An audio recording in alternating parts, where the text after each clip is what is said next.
Are you ready? If you're ready, we can begin. Okay.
Yes.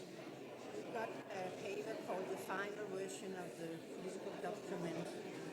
Does Yes. that mean that everybody has agreed on that, so we're only going to vote for and against, or what? It means that, sorry.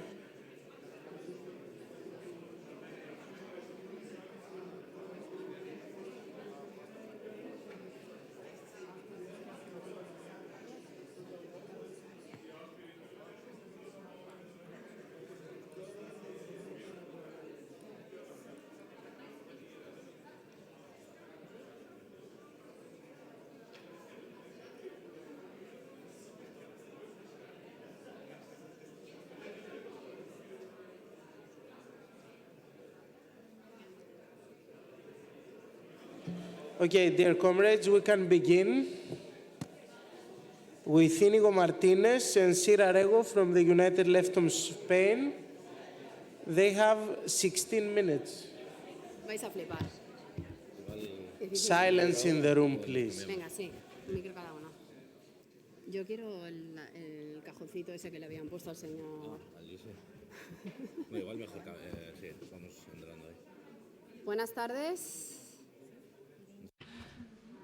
Good afternoon, friends, comrades. It's a pleasure to be a part of this space. I would like to join in those of you who have welcomed you to the sunny place, and I also want to thank the work of our colleagues who have made it possible for us to be enjoying this comradeship and sharing this space. Without that human force preparing the space, nothing would be as simple. And I would like to go on by saying that Alberto Garzón was the person in the agenda for today, but I've got to apologize on his behalf because he fell sick. He's recovering, and as in Izquierda Unida, we are an organization trying to turn care into one of the elements of our political way. We have collectively decided that Alberto should stay at home, take care of himself, and it is also a first-order political issue because for us, taking care of each other is an important thing. We started by reflecting on the political document and the moment we're living through, and we were saying to ourselves in our conversation that we've got the feeling that after what has happened in the United Kingdom, there's a ghost looming over Europe and the world, and it's the ghost of reactionism. We are seeing the effect of the British election,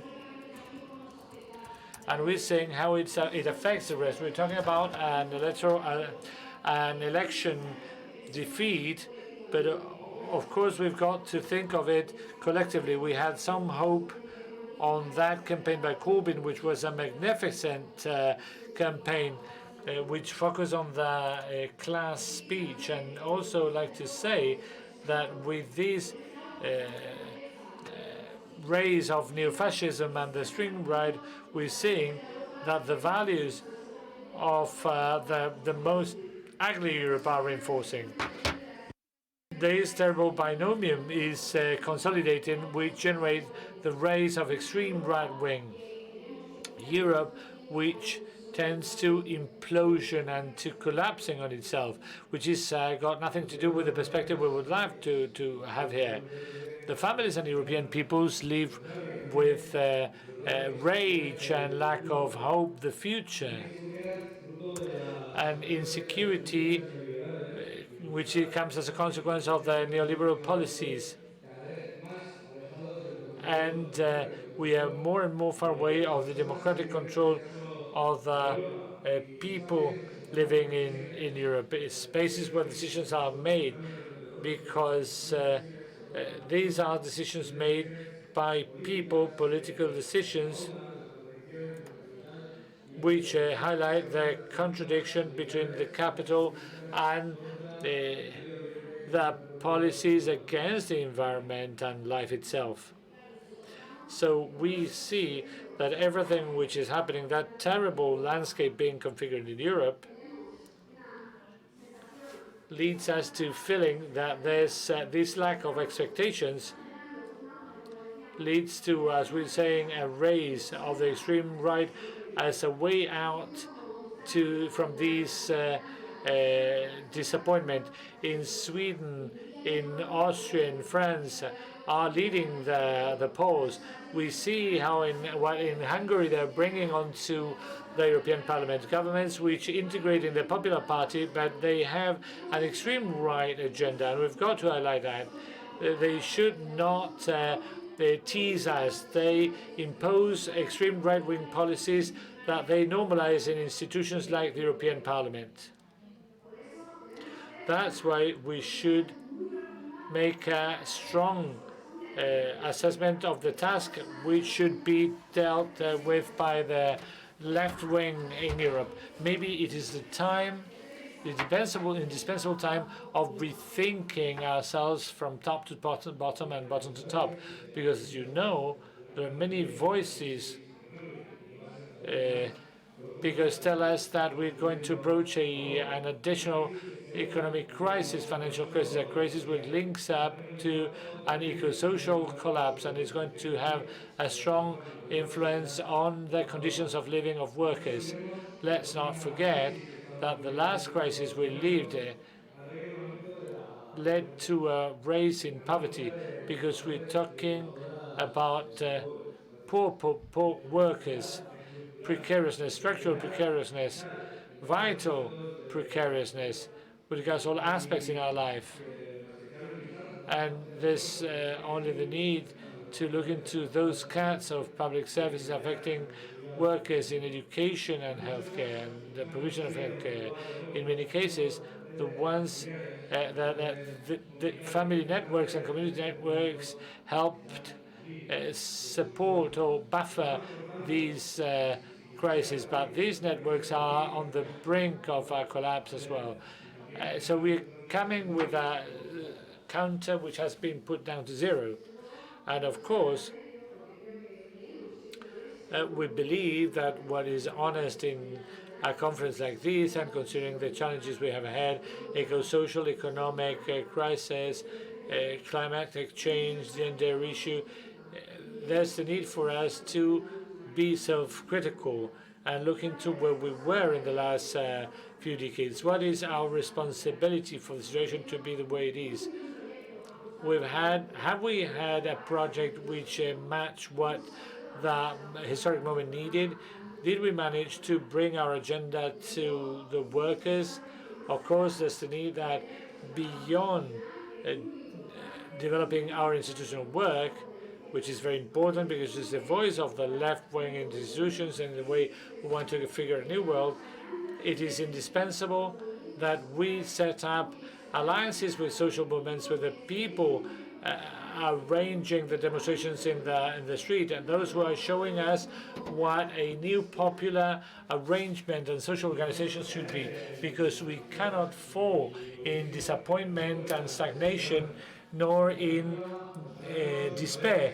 The alternative is always fighting and getting organized around an important tool which fits to the times and the needs we're living now. And for that, the unity of the left and of other social subjects, mobilized like trade unions, the green movement, the feminist movement is what we've got to do. While we fight, we from the left, we would be happy to think of a new world. And of course, as Inigo said, there are movements and there's hope which we believe should be our inspiration, because there are many people outside teaching us lessons. There we have the feminist movement, which is not just valuable because thinks of the world in a very different way, in a fair way, in economic terms, in social terms, a world which should be shared by all, placing care at the core, and which deals with care, talking about the fair distribution of resources and tasks. And feminism also teaches very well because it speaks of a new form of organization, of decentralized organization, because if the success of the feminist movement is based on anything, is in its understanding of diversity, and it allowed to repeat the feminist experiences all over the world. A minute ago, we were showing a rapist in your way, and the social movement in Chile, the colleagues and comrades showing what was happening in Chile and which has been replicated all over the world. The feminist strike, which has rethought the way of getting out to the streets, because we understand the world of work goes beyond people with an employer. And of all that, we women claim we want that it is included in the political agenda. And it is very much needed that the left integrates that way of looking at the political agenda if we really want to make a leap. And there's the ecologist movement, the green movement, showing us the new internationalism, understanding that our country is this planet, and we've got to take care of it if we want to leave something for the future generations. And that's an additional organizational discussion that we've got to have.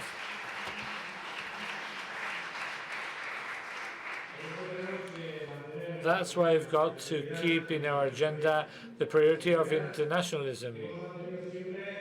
The solidarity we had with oppressed people, solidarity with Cuba, with Venezuela, with Chile, solidarity with Bolivia. Saying no to the coup d'etat in Bolivia, that permanent solidarity with the Sahrawi people, the people of Syria and the people of Palestine.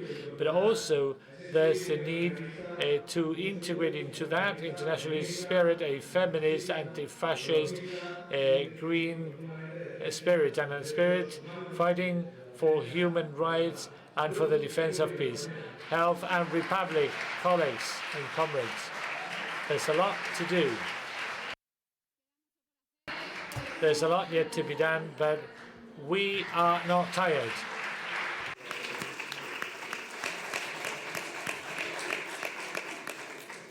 Thank you very much. Next speaker is Eleonora Forenza from Rifondazione Comunista in Italy. You have 3 minutes. And then Christian Piquet from France. Hi, everybody. Dear comrades, a year ago I was attacked together with other comrades by the fascist organization Casa Pound during a demo against Matteo Salvini. Following our denunciation, Casa Pound headquarters in Bari was shut down by the law authorities because they were trying to rebuild the fascist party, and they were using violence in order to do that. And of course, that's forbidden by our constitution.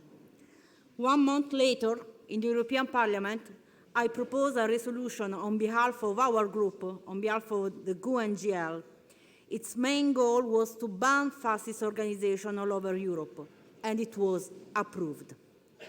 Quite on the opposite, as it has been said, last September the European Parliament approved a shameful resolution that compared and equalized Nazism and communism. It was voted together by the extreme right, by the Popular Party, and by the Socialist Party. The Socialist Party recently refused as well to discuss the situation in Chile, as proposed by the GUE-NGL. This is simply unacceptable, and we must be aware of the power of revisionism carried out by neoliberal forces in rewriting European history. Anti-communism is still fundamental in the European establishment's strategy of building its own hegemony. Also, anti-communism is alarmingly becoming common sense even among sectors of the left. I do believe that defending the truth is a key part of our battle for hegemony. The European left must remember that Bella Ciao was an anthem of Italian and international partisans, and a large part of them were communists. Communism has been the main enemy of any kind of fascism and still is nowadays. During this Congress debate, I've heard several times the word progressive. But do we really have a democratic ground in the European Union? And do we have real social democratic parties to build this political hypothesis with? Or maybe they have turned to social liberalism long ago. I think that we have to build the alternative to both the extreme right and neoliberal forces. And it seems to me that the Socialist Party is among the latter ones. I am positive that EL Party should spend less time discussing political alliances, less time discussing internal balancing between the member parties, and more time trying to connect real movements toward an alternative society. For example, how do we build an European prize against the ESM? Why don't we ask ourselves the reason why Jeremy Corbyn lost the election in the UK, even though he presented the most advanced program in UK? How do we tangibly support the international intersectional feminist movement? The woman of this Congress suggested that the 8th of March should become strategic for our party, and I fully agree. EL should take roots within real movements if it wants to be part of the real movement that abolishes the present state of things.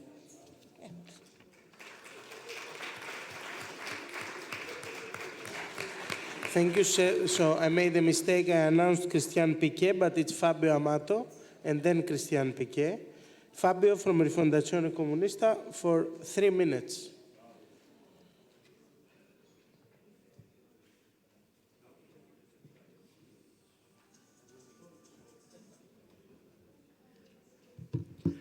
Gracias, compañeros y compañeras.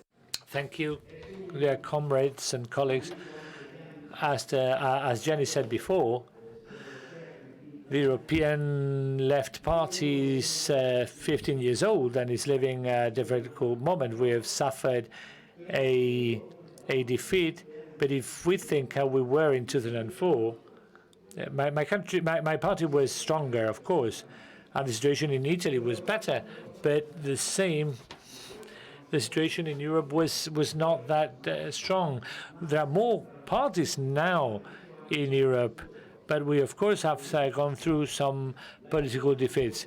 The political hypothesis of a way out a way out from austerity and liberalism has been defeated, and a great offensive of the neo-fascist, nationalist, and identitarianist right wing is now at the front line, and not only in Europe, but also in Brazil, in Latin America with Bolsonaro, in Chile with Piñera, in Bolivia, and also in other places in the world. We never speak of what happens in India. In India, there's a terrible nationalist government, but there's fight, and there's resistance.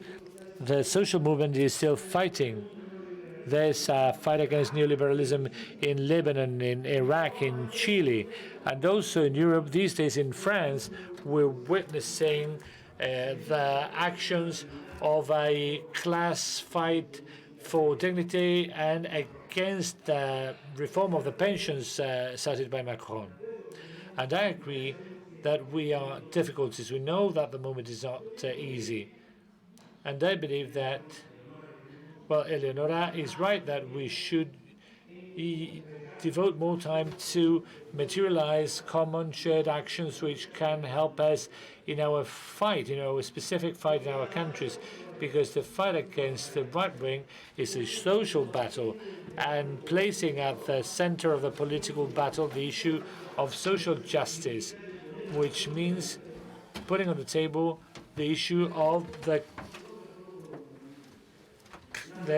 clash of classes and the defeat that suffered Corbyn with such an advanced program. It is not just a standard defeat, it's a defeat of the ideas, because the political arena also sees a battle of the ideas, and we cannot win the battle of the ideas if we are ashamed of our ideas, of our history. Our history is the history of the liberation of men and women, and also it is our ideas, the ones which speak of a different future, of equality and justice, against the idea of sexist, nationalist, oppressive and patriarchal ideas. That of equality against all kinds of discrimination in terms of sex, gender, race and religion. That's our challenge, building a green future and socialist future for our continent and the world over.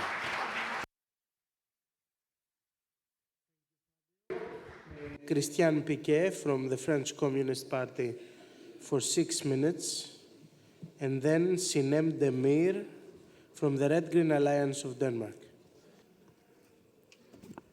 Mes chers camarades, vous me permettez. Dear comrades, first I would like to apologize Fabien Roussel, the General Secretary of the of the French movement, which is working at a decisive moment. For 10 days, a wide grassroots movement is becoming enlarged. This project for a reform of dismantling the pension system and replacing it with a scoring system is what has catalyzed the fury in our country. The Yellow Jackets had already shown a testimony, because Macron's project will reduce the income of people in France, and will enlarge considerably the number of years for anyone to enjoy a retirement pension. And this reform, which Macron is disguising as a fair reform, then when he speaks before the European Parliament, he says that he's going to save the state of France, the French state, some 20,000 million euros. And this is for the interest of progressive forces. Macron's government, launching itself against the people, tries to impose a defeat to the world of workers. I would like to he wants to use the capitalist forces over the workers' forces to relaunch a neoliberal way, which knows of the existential crisis that we have perfectly analyzed at the French Communist Party. And for that is that the social mobilization is maintained. The French people resists this will to place society as subject to the rules of capitalist domain. When survey after survey, after so many years of tests, some 7 French out of every 10 support the social mobilization. On the 5th of December, 1.5 million people went down to the streets after the call made by the trade unions. And it is a figure of mobilization which goes even beyond the first demonstrations in 2003 and 2010. The country is told also because of the strike in public transport. And next Tuesday, it will be the whole of the trade unions which will be demonstrating despite their political differences. So the whole spectrum of the trade unions will be demonstrating against the government's policy. It will be an important showdown, and the communists have, of course, launched themselves with all the force side by side with the workers and trade unions. But in order to win, the social movement needs a political result, and the building of that result, of that political result, need the regrouping of all left-wing forces and the green parties and movements. We do not want to occupy the place before the media. We want to be useful and launch initiatives. The comrade Bukhara has said it this morning. Last Wednesday, we invited people to our initiative and subjected a counter-project for a solidarian improvement of our pension system. And that led us to invite the whole of the left-wing parties and the green parties to enter into a dialogue with the trade unions. It has been many years that our countries have not witnessed these, since so many different forces, the extreme left, the Communist Party and the Socialist Party and the trade unions, speaking honestly with the inter-unionism. Out of this initiative, a liaison committee was born from the left-wing parties, and they are going to fight for Macron to withdraw his project, and new proposals are made in terms of the improvement of the pension system. We want to leap onto a great civilizational challenge, showing that there are alternatives, because we know that in our country, as it is the case of your countries, is the doubt of the possibility for their policies to go ahead, which blocks social mobilization. Also, we want to show that there are other lessons possible. If we can materialize in an effective fashion equality between women and men, if we raise salaries and if we deploy policies favoring the promotion of employment and the green transition, that's the way in which we will seed trust among people. What happens in France influences the rest of Europe. In Belgium, the government had to withdraw a similar project to that of Macron's. Also, the Spanish government is following more or less the same way and reforming the social side. And I want to greet our colleagues from Izquierda Unida and the Communist Party and Podemos in the fight against the loss of social rights. We are here at the heart of our Congress. Everywhere, people are trying to recover the given ground. These policies look for an alternative which fights against capitalism. If not, the extreme right will take care of that fury which was left without an answer. And that's the challenge we have in all our parties, renewing hope for the future. So that's why we need a European left which is more and more useful for its member parties and which acts as a tool for specific fighting, capable of opening a gap in the front of the fight against capitalism. We need a proactive left party which can cluster as much as possible. So thanks to its diversity and balance, it's got its own visiting card. That's the commitment of the communities, and that's why our party has launched itself to the common building and construction. So one as all, I believe as all together, will be able to create a different future for tomorrow. Sinem Demir from the Red Green Alliance in Denmark, and then Giovanna Capelli from Rifondazione.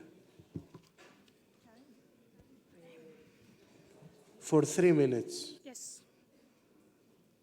In In Denmark, we have a good wage and working conditions. Conditions whom the working class had fought for and achieved through organization. We don't have minimum wage made by politicians. We have collective agreements through the unions, a model that I personally hope will spread to other countries. But this model is threatened. It's threatened by the European Union and the free mobility. The free mobility isn't for the working class. It doesn't make anything good for the working class. It creates false enemies. Workers from different countries think they are each other's enemies, and they think they are stealing each other's jobs. The free mobility that European Union made is for the great, it's in English.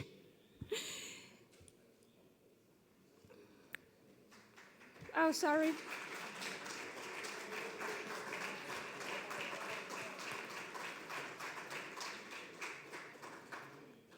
Virksomheder.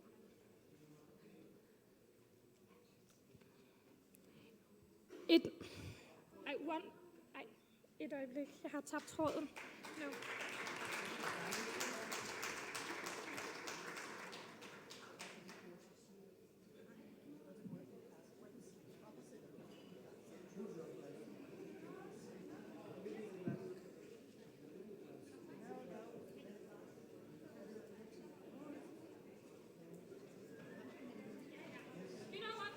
Just gonna make it anyway.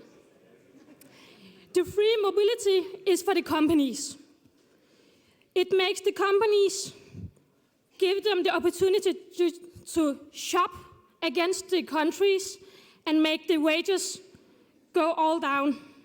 It's create what we are calling social dumping. It's giving them more power and more profit right down in their pockets. Last week, we have one of these episodes in Denmark, right in the middle of Copenhagen.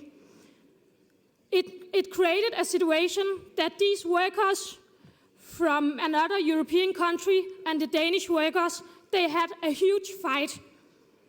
It was terrible. But it's none of these workers' fault. They are not the problem. The problem is the companies who create this situation. We want work for all, but it has to be on the equal way. It has to be equal conditions. It has to be equal pay for equal work. We all want the same. We want the best for the working class. We want they have good conditions, equal payment for equal work. And we have to find a solution on this one. We have to see what we can do across the countries. We could look at how we can make the conditions better, but we can also look at how long our working weeks is. We should reach for a shorter working week. It could be 30 hours. This is necessary. This is the way we can create more jobs for everyone, and we can also have more free time.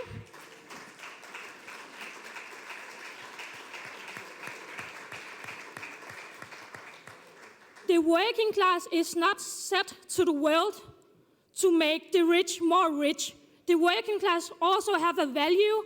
They need better payments, better salary, better wage, better conditions, and they also need more free time with their families and to use it for whatever they want. So, workers unite.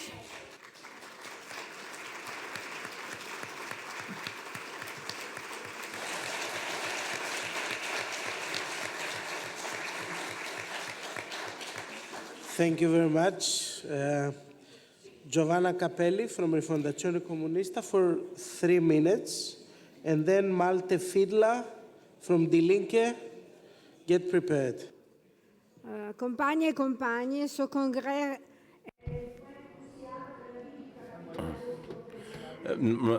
comrades, we are right now at a point of inflection for the working class in the European Union, but especially due to that we ask from the parties to take a qualitative leap, and especially to overcome the weaknesses of the past and to have a stronger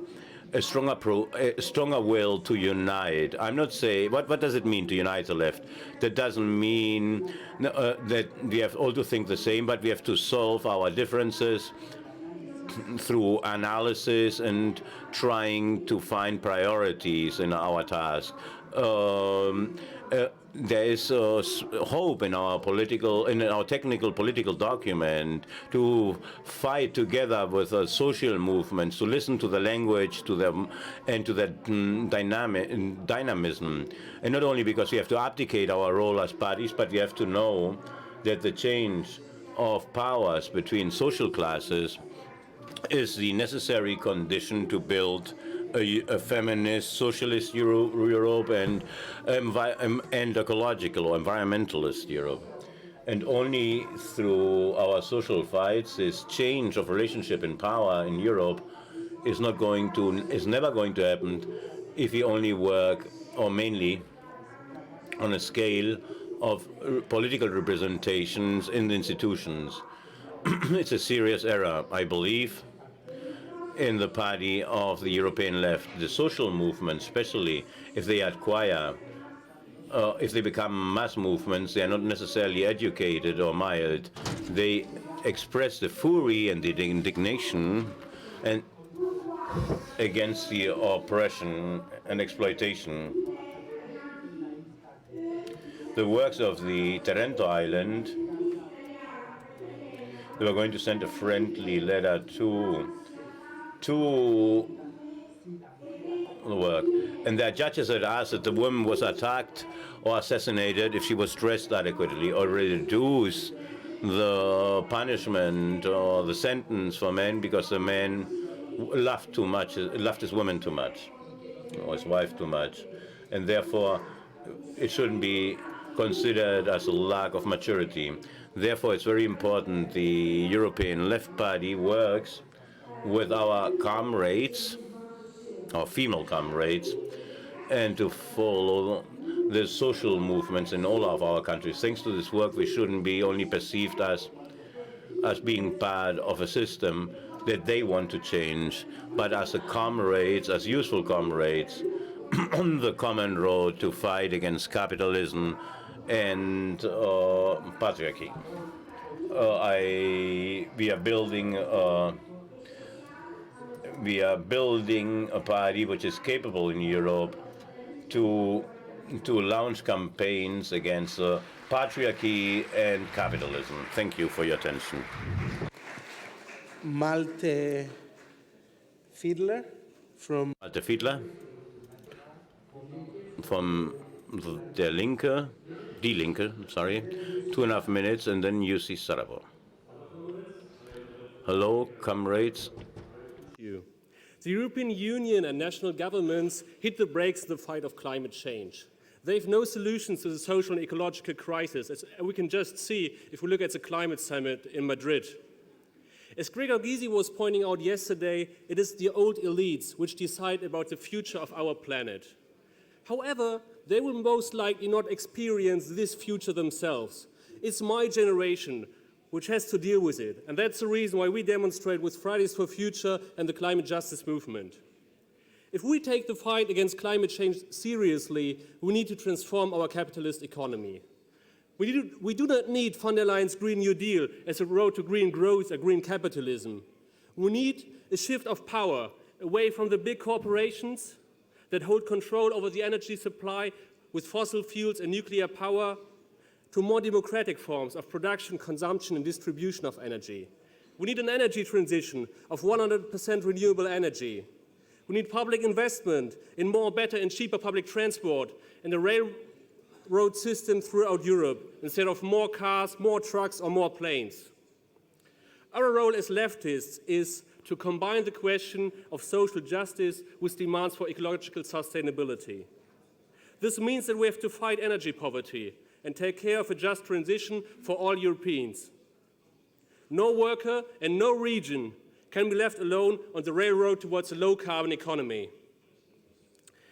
In these times of crisis, we see a rise of struggles and resistance against the hegemonic order. However, what is not taking place is a unification of these struggles. The left is very good in criticizing what's going wrong in our political economy. However, we can improve in creating and communicating our vision of an alternative Europe. We need a message that creates hope, a message that motivates people to get active, to get involved in struggles for a better future. We have the protest for social rights and the climate movement. We have transnational strikes by trade unionists and the women's movements demonstrating all across Europe. So let us link these struggles in a common narrative. I think this should be the role of the European left, because in the end, it will not be fear, but hope for the new, which will light and bring us to a better future. So let's reset Europe.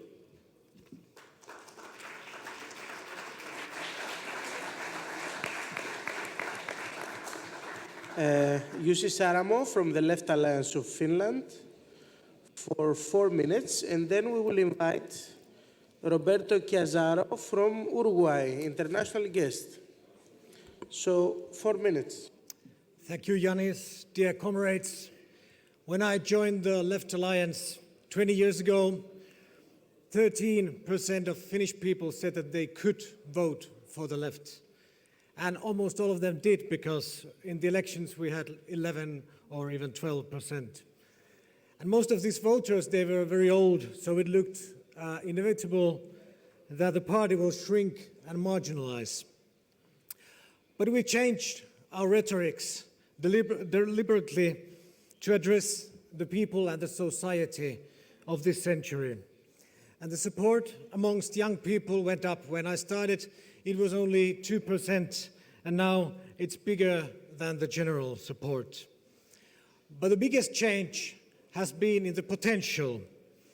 Before, almost all the potential voted for us, and most of the people in the country hated us, actually.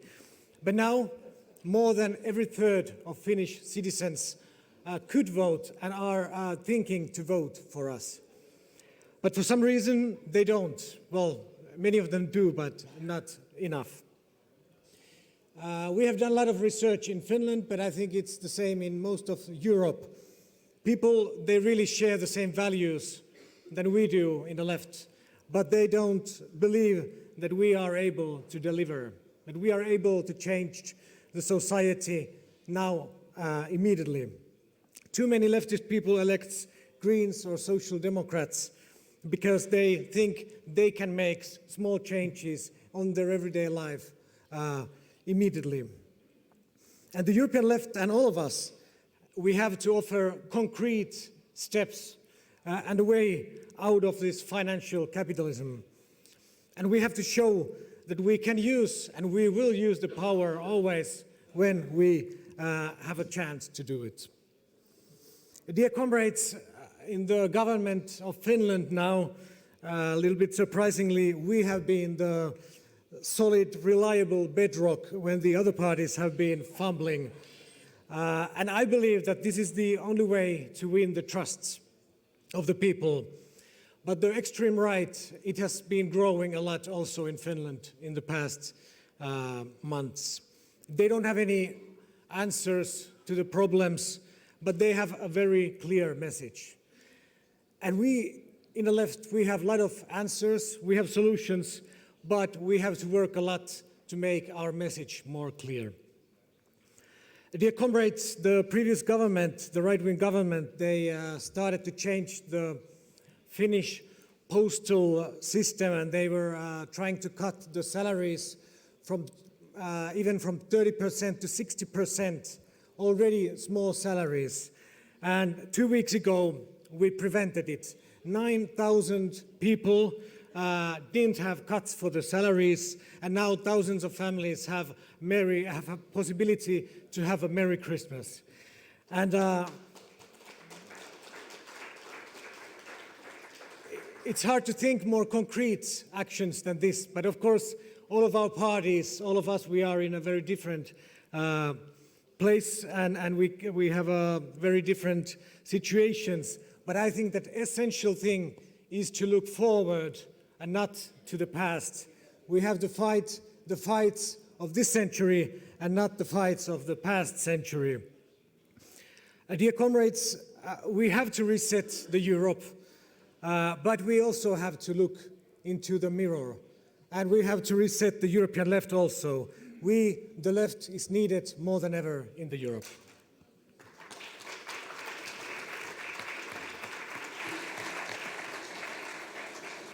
So now we would like to invite Comrade Roberto Chiazaro from Foro de Sao Paulo, from Uruguay. Let's give him a warm welcome, please.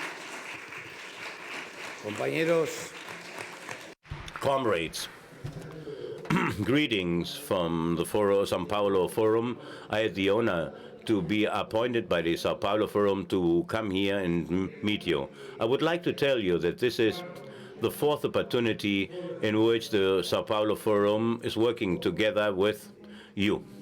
And we believe that this is the right road to take. This is a demonstration of our internationalism. First of all, I would like to thank all of you for the invitation, because I believe it's very important to work to advance unity. And personally, I'm leaving back with a different idea from Europe.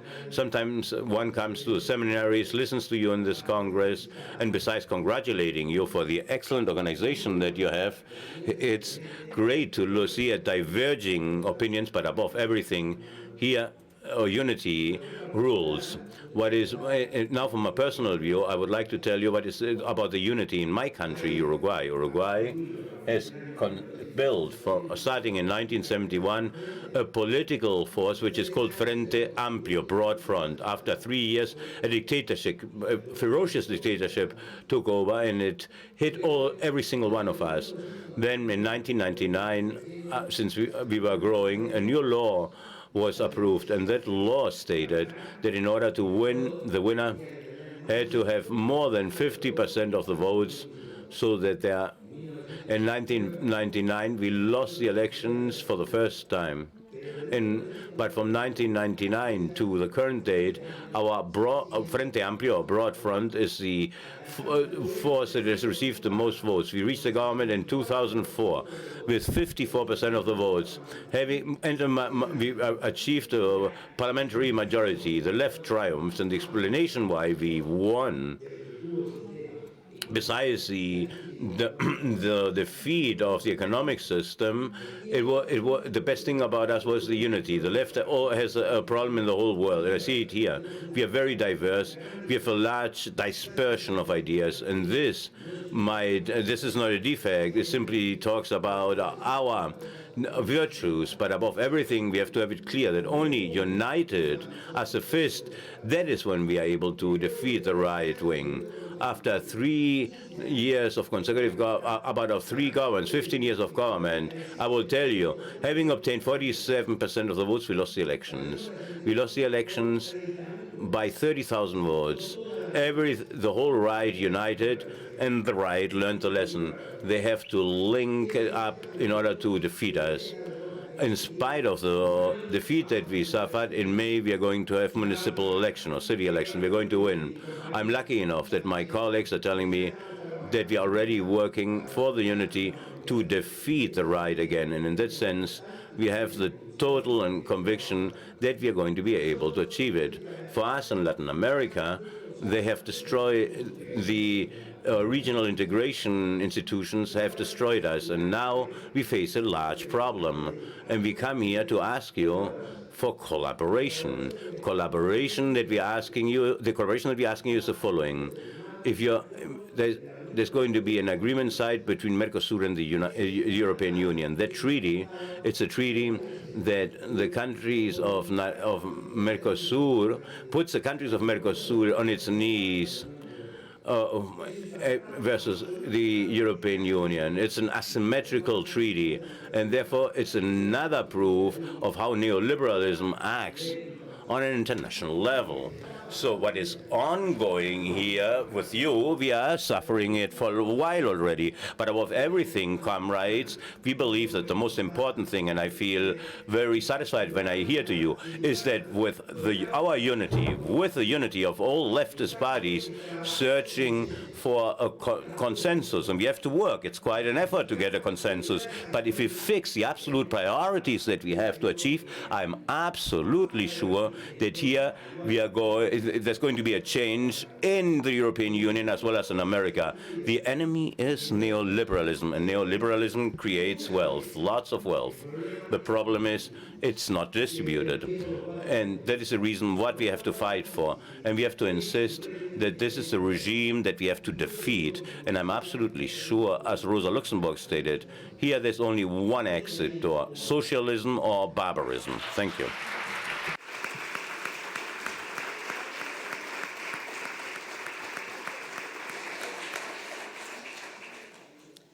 Then it is Mauricio, and after that, Katarina Martins.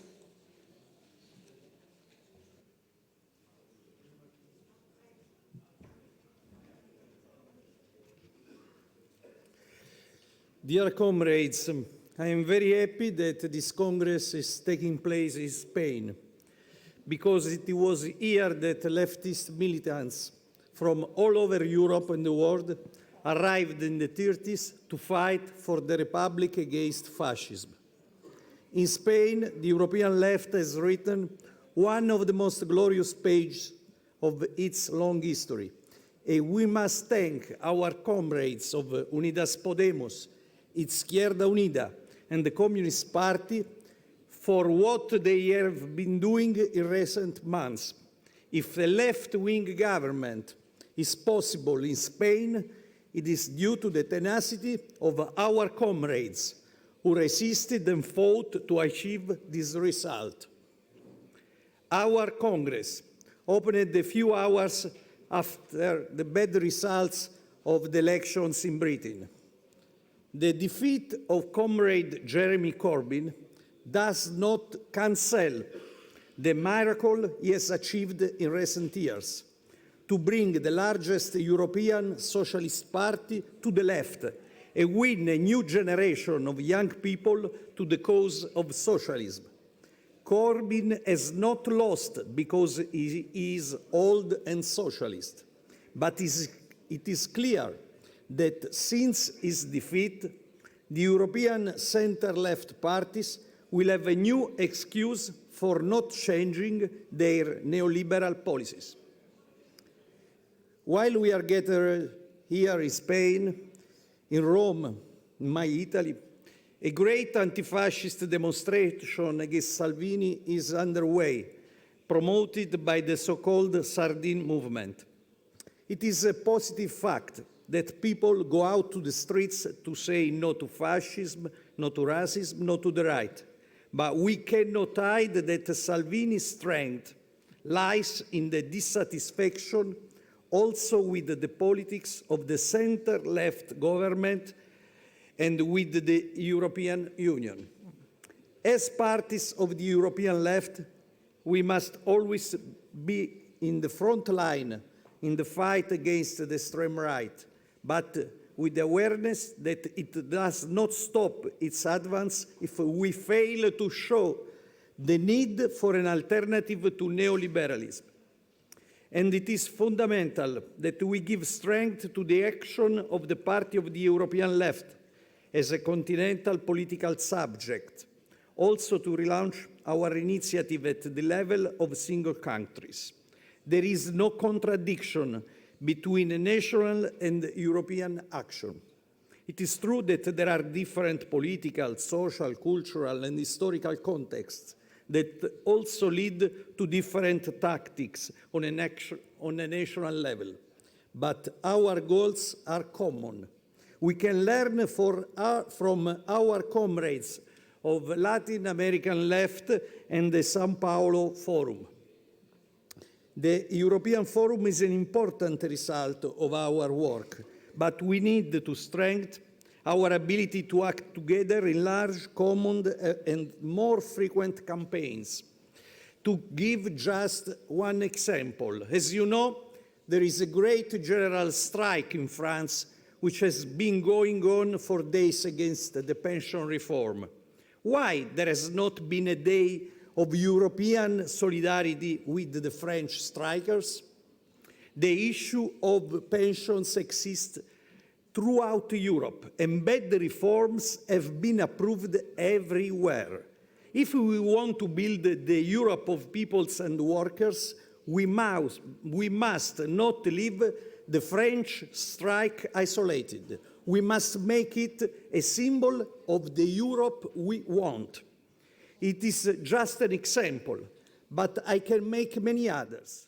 For example, the increasing and the atomic threat. All NATO countries have not signed the treaty for the banning of nuclear weapons at the United Nations. Even the Pope asks to do so. Of course, NATO is against nuclear disarmament. The party of the European left must be a promoter of a new and stronger peace movement in Europe, and we should organize mobilization in all countries.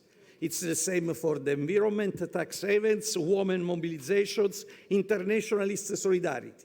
Dear comrades, the things that unite us Armenians require unity and determination in carrying out the common work. Europe needs the radical left, and the left needs to act on a European scale. As a comrade said in the morning, we must act as a real European party, without renouncing to our plural identities. Brexit shows that capital divides European people. Only the left can unite them. The European left must be red, green, and violet, with eco-socialism and feminism. As Italian, I'm grateful that our old resistance song, Bella Ciao, has been chosen for this Congress. Ora e sempre resistenza.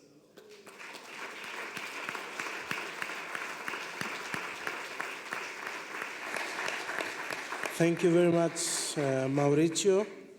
The next speaker is Catarina Martins, the coordinator of Bloco de Esquerda from Portugal, and then our guest, Martin Sirdevan, the co-president of GUE-NGL Group in the European Parliament. Catarina, you have 5 minutes. Okay, thank you, Yunus. Dear comrades, we face three major crises and emergencies: social, climate, and peace. Each one of them is related with the others, and all of them demand an anti-capitalist response. There will be no peace where the war trade and the oil industry rule. People that are trying to escapade war die at the borders of the same Europe that promised to protect human rights but stands with NATO aggressions and does business with the warlords. And as climate changes spread devastation in so many parts of our planet, climate refugees and war for resources will increase. Europe, the richest continent on the planet, is not only a part of the problem when it comes to war and climate, as it has its own rising social crisis. The neoliberal agenda that rules the European Union has undermined workers' rights and is destroying the social state. Public school, national healthcare services, social welfare, and public pension funds are at risk. And the biggest question that we are facing to tackle any of the crises of our time is: who owns what belongs to the people? No change is possible without the power to decide and without the resources to do it. May it be an ecological change of our economy or the rebuild of the public services. Offshores, privatization, concentration of wealth and power needs to be addressed. To mobilize the people, the left needs a clear program for a radical change. Comrades, is now ending the climate summit, COP25, that took place in Madrid. The popular mobilization around the globe was as strong as ever. And once more, the world leaders made promises but didn't commit to nothing. The determination of the world leaders to tackle climate change always ends where the big international companies' profits start. The European Commission announced a Green Deal, but forgot to explain how it will enforce changes and how it will pay for them. The United States, Russia and China refuse any solutions and prefer denying science to tackle the growing emissions problem. No news there. Imperialism is all about exploiting workers and natural resources.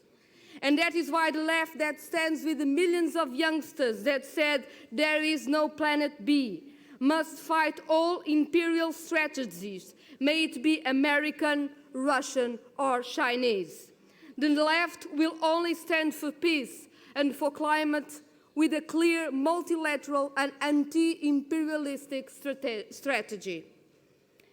Tackling the climate crisis demands a structural change in the economy. We won't save the planet and we won't have social justice without stopping the extractivist economy and gain public control over the natural resources and the common goods. The young generation that occupied the streets demanding climate justice surprise the world and represent a new hope for a real change. Comrades, in Portugal, Bloco de Esquerda had an agreement with the Socialist Party for 4 years, and we stand by what we have done. We have made an agreement to respond to our country, but we have never given up on our program, and we know that our alliance is with the people. We all come from different countries, and in each of our countries we fight for progressive social majorities. We stand with the social movements, with workers, feminists and anti-racists and climate activists. In our institutional responsibilities, we make the decisions that can respond to the people's need in each moment the best way we can. And we certainly have very different challenges. One of them is the rise of the far right, a product of the social crisis and lack of hope. The elections in the UK yesterday and the overwhelming support for a Brexit based upon a xenophobic lies is a more recent result of the alliance between conservatives, neoliberals and the far right.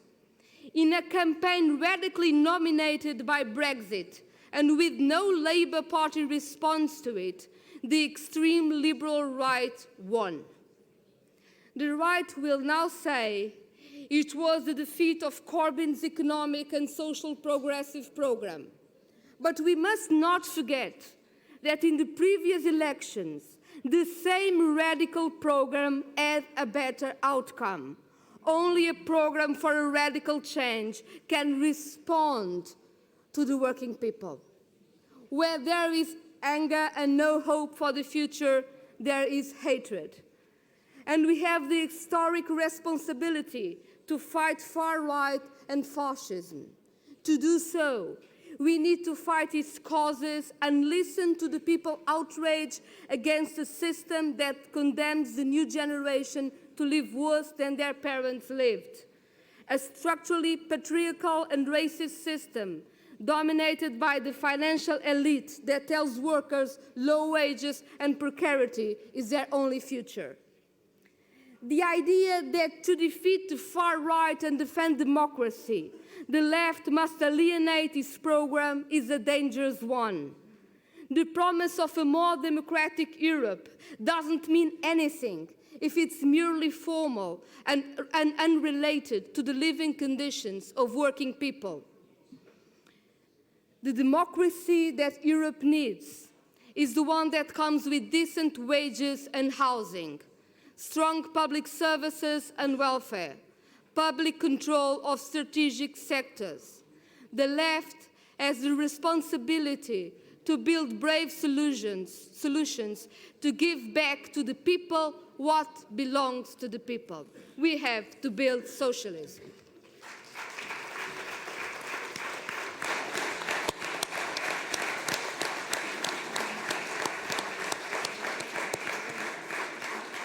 Thank you very much. And let's give a warm welcome to the co-president of our parliamentary group of the left in the European Parliament, GUE-NGL, Martin. Thank you. And thank you, Yanis. You didn't mention how long I can speak, so I guess I just start and then you will give me a sign.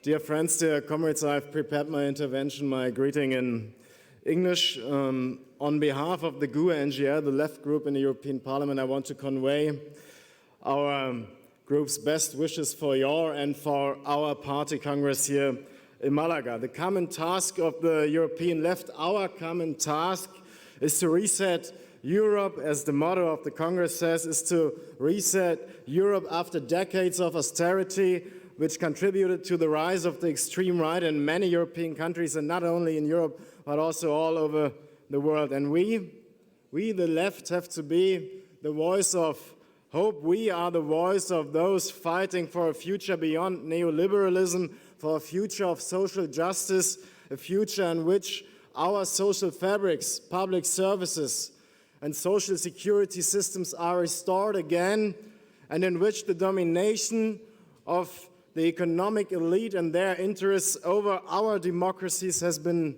brought to an end.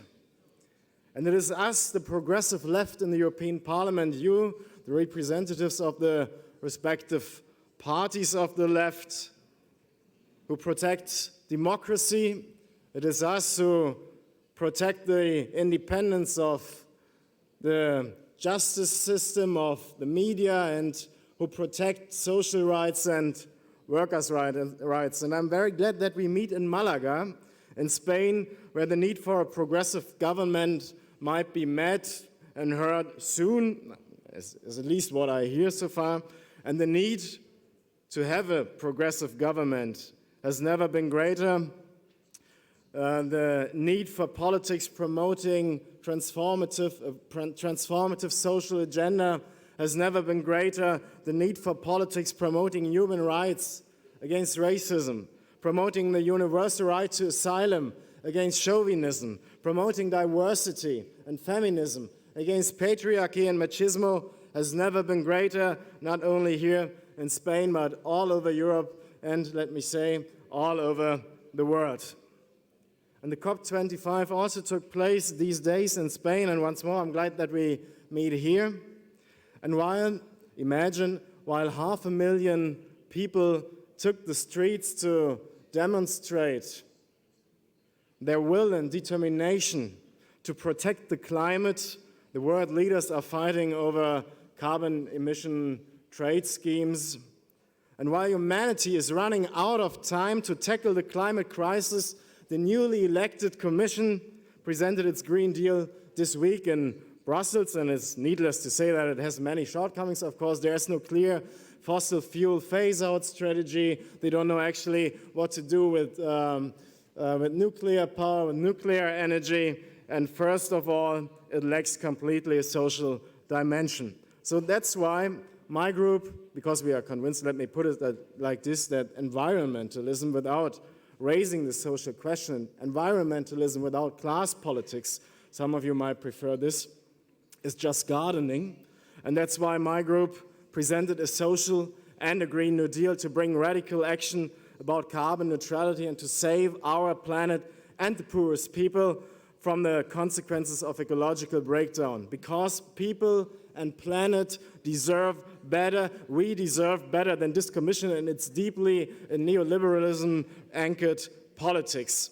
The existing economic model does not provide for the well-being of the people and the future of our planet. Instead of brutal cuts and this nonsense of deficit and debt criteria, we need to invest. We need to invest in our future. We need to invest in our people, and we need to invest in our planet. Let us, the European left, bring hope to the European people.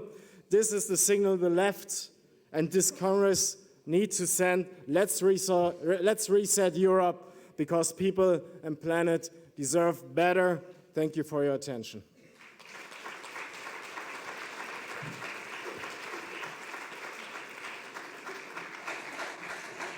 Thank you very much, Martin. Next speaker is Vicky Cefala from the Greek delegation, representing the youth of Syriza for 2 minutes, and then Mirko Messner. Thank you, Yanis. Thank you, comrades. In my short speech, I would like to address mainly two issues that I believe that must be in the core of our conversation. First of all, it's the work that we do in the European Left Party itself. We need to go deeper in specific issues. We need to address all the difficult questions of our time. We have to focus on our working groups and the politics that is produced there, and how people perceive our program, what they expect from us, what they believe about us, both on a national and a European level. Furthermore, we need to build strong alliances among us and between other political families as well, such as Social Democrats or the Greens. And in this effort, the youth has to be in the forefront, because we are the future. This is the struggles of our time. This is the fight that we have to face right now.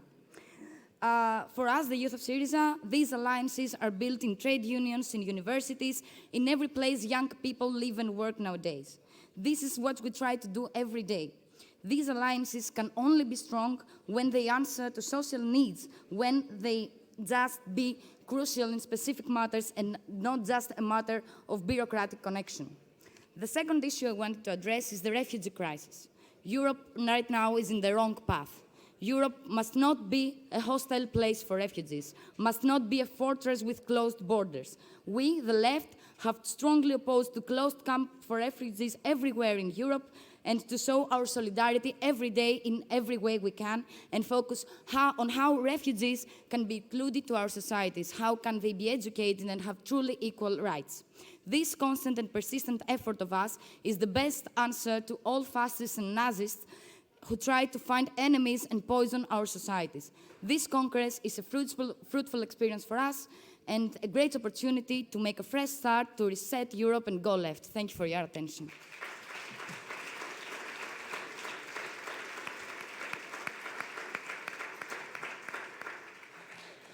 Thank you, Vicky. Mirko Messner from the Communist Party of Austria for 5 minutes, and then we will welcome our international guest, Ertuğrul Kürkçü. Ja, mehrere Genossen und Genossinnen haben betont, wie As several of our colleagues have already highlighted, we've got to see how important it is to integrate divergences in the core of the European left. That's not enough, because on the one side, we are both observers and participants, and we see that big sectors of the population come out onto the streets against exploitation. And the countries with these objectives in their agenda, that is ourselves, we're not considered to be as representatives of those demands of the part of the population. Most of the results in the last few years reflected. We have said it not so long ago. There's a contradiction before us. We want to do we want to solve this? Of course we want. And this brings me on to the next question, which is fundamental. So we, as European left, have we got the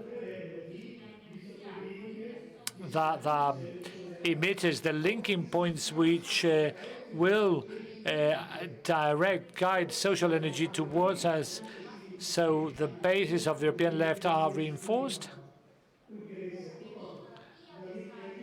Despite the political cultures we have, and because of that, those receptors are not shown through the program declarations, but through the ability to create relationships. They are political, moral abilities, and also cultural abilities. And how we got this kind of receptors, of links, and are they working? How good do they work? But if we haven't got those receptors, what is it that we've got to do to develop those linking points, those poles of attraction? How is it that we've got to work? My colleague Waltraud and also Kisi mentioned it yesterday. How is it that we've got to transform ourselves in order to act from that transformation? And that's what I was referring to when I spoke about the integration of the divergence of left-wing parties. Integration is not enough. We've got a good program. We've got claims we all share. But why is it that we haven't been able, or have we been able to develop agendas which reflect a strategy? Why is it that we could not mobilize people?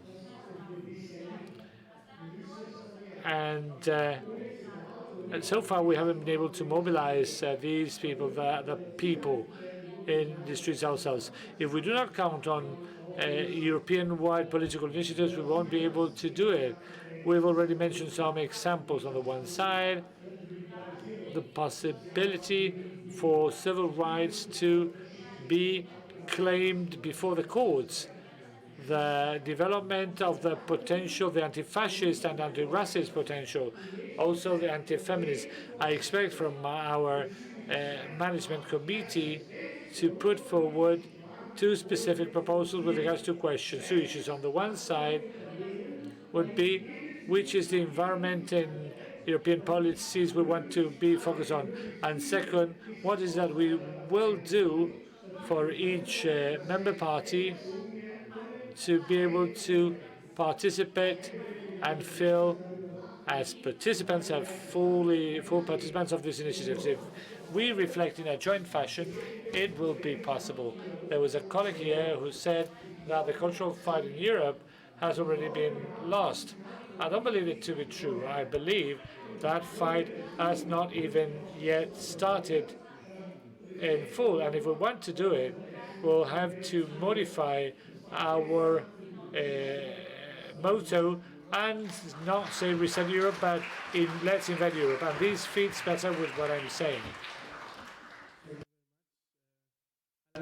My national identity here and point out that in a moment of great tension between Greek and Turkish government concerning the geopolitical antagonisms of the two states for another time, it is with special feelings of friendship and solidarity to my neighbor that I welcome and we welcome Ertuğrul Kürkçü from HDP from Turkey.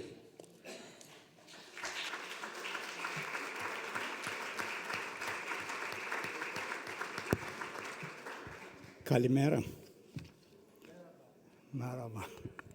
Dear comrades, I'm honored for your invitation to address the 6th Congress of the European Left Party on behalf of People's Democratic Party. I'm bringing you the warm salutations of our peoples and working classes from Turkey and Kurdistan. I'm conveying you the greetings of tens of HDP MPs and co-mayors, hundreds of journalists and intellectuals, thousands of grassroots from across Turkey's prisons and exile in Europe.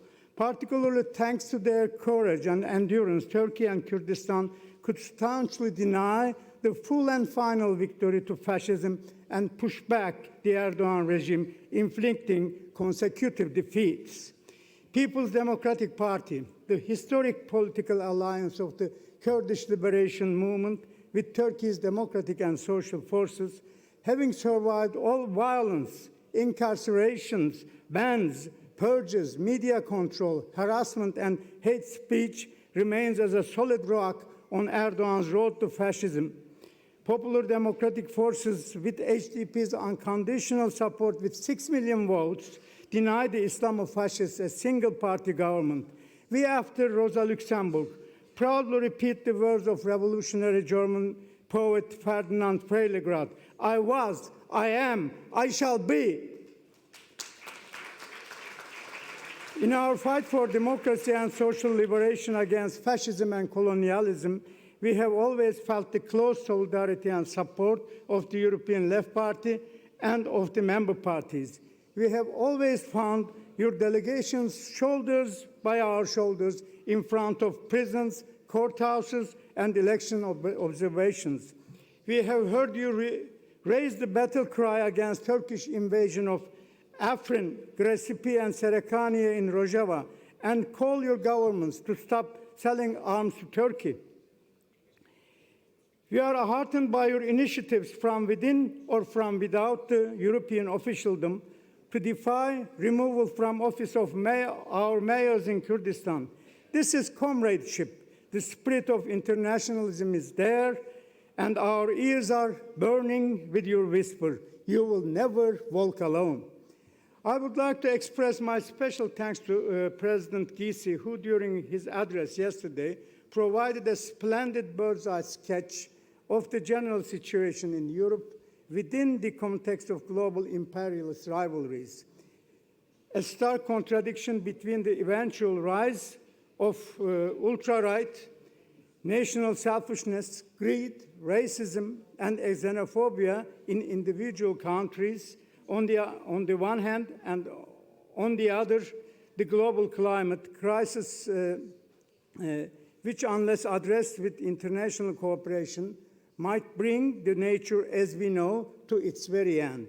His remarks relieves me of the burden of further analysis of general situation as such.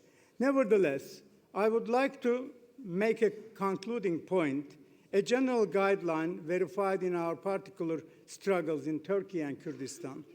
During the impending turbulent days, the only viable way for the left in defending and exercising the rights and benefits of the working classes appears, to repeat Lenin here, to raise itself to the position of the vanguard of all oppressed.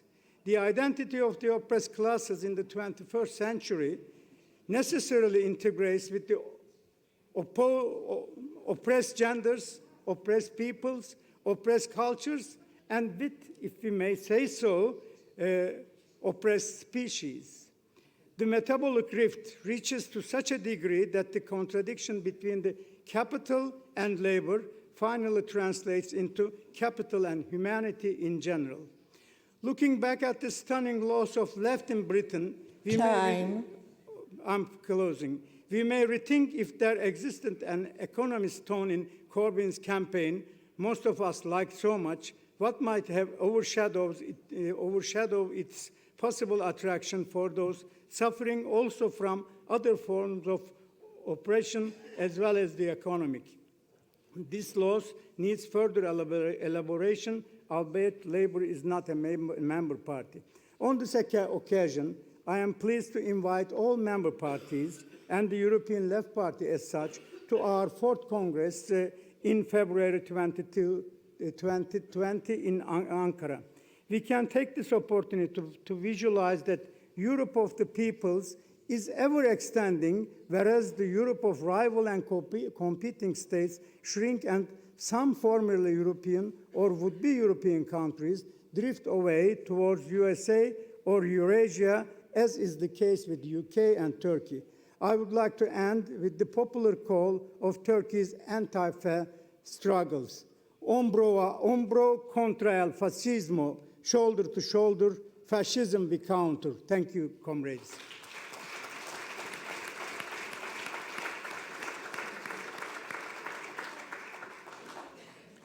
Teşekkür ederim. Norberto Crivelli from the Swiss party for 6 minutes.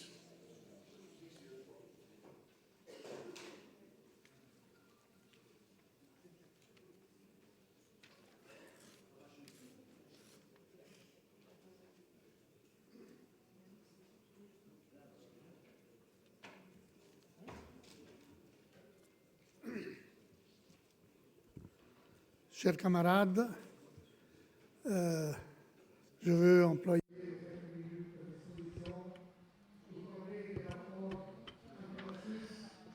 I've got a few minutes to speak about the relationship between Switzerland and Europe. All of you know that Switzerland is at the heart of Europe, in the heart of Europe. But Europe is not in the heart of most of the Swiss people. Why? because when people speak of Europe, everyone thinks of the European Union. And when we think of the European Union, we think of the negative neoliberal policy of the European Union. And that's why Europe is got not a good image, the aides of both the left and the right in Switzerland. It is evident that perhaps you could tell me Switzerland is lucky enough to not to belong to the European Union, and you are protected from the neoliberal policies, but that's not true, because the Swiss government is center-right and parliament as well, and therefore they practice the same policies of the neoliberals in the European Union. That's the reason why there's no difference. I would like to speak about the problem that we have in Switzerland. We signed a framework agreement between Switzerland and the European Commission of the European Union. I already started with the old Commission, the negotiations 5 years ago. We started to try to reach an agreement on this framework agreement, which includes 60 different points, which are very complex.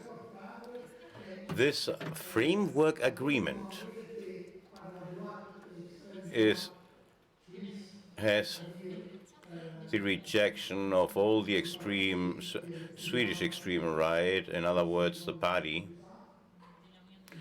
of the European Center Union. It's really of the extreme right. It's the most important party of the country, and they say that this framework agreement has nothing to do with Europe. They don't want to have relationship with Europe, and they don't want to be subjected to European judges in case that there is any type of litigation in relationships to the treaties signed. However, this framework agreement is also rejected by the left, not only by our party, but also by the unions, and we hope that also the Socialist Party will reject it, since this agreement, framework agreement, tries or pretends its objective is to deregulate or liberalization of certain laws, labor laws, such as the fact that they try to reduce the number of days during which the worker, a foreign worker, can come to work to Switzerland, and he has to make an application, introduce those days to 4 days only, besides another set of rules that they want to eliminate to facilitate the entrance of workers, of European Union workers in Switzerland. This obviously is related to wage dumping, since the life in Switzerland is extremely expensive, and we are outside the European Union, so we don't know exactly why. The unions have proposed a minimum wage of 3,600 euros a month. It's a minimum wage, 3,600, and that proposal was rejected by the people, by the Swiss people, and currently is that the salary of around 3,000 euros a month is below the threshold of poverty, while in the rest of Europe, a salary of 3,000 euros, it's a very adequate salary, but our living costs are so high that the corporations prefer, obviously, to contract foreign workers, but that way they can pay less, and especially those that live close to the border. In other words, workers that might be in France, Germany, or Italy, and they get into the country in the morning, work, and they return to sleep in their own respective countries. They don't sleep in Switzerland, but this way they are able to be happy to receive a lower salary that those that live in Switzerland needs, which obviously have to pay the extremely expensive living that we have in Switzerland. So then the objective is to throw out or fire or lay off Swiss workers and hire workers that they can pay reduced salary. This has left us to a wave of right-wing populism that, with the following message, that they prefer Swiss workers, to give preference to Swiss workers versus the foreigners, and this obviously provokes a war among the poor.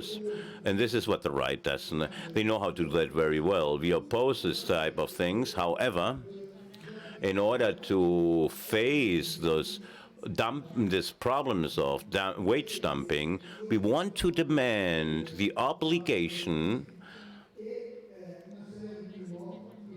that there should be a collective bargaining agreement as well as a minimum wage, which should force the corporations to hire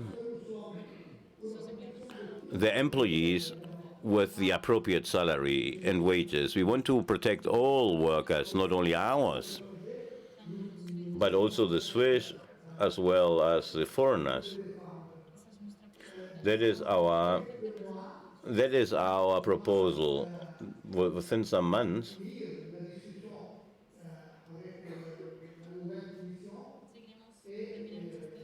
we will finish these conversations with the new Commission, and we will see what the result will be.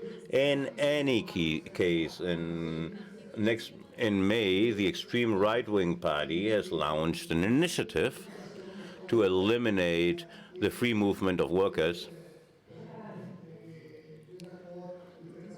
which is one of the agreements included in this framework agreement. They won't suppress it, simply eliminate it, since they believe that Switzerland can solve all their problems by itself, and that is something that we obviously doubt that this is possible, and we also fight to say, yes, we also want to fight against the framework agreement if there is no guarantee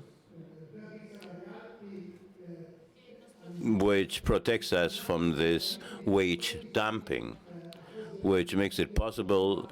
This makes our political life very difficult due to the increase of right-wing and populist, extreme right-wing, which are populist, and thank you for your attention.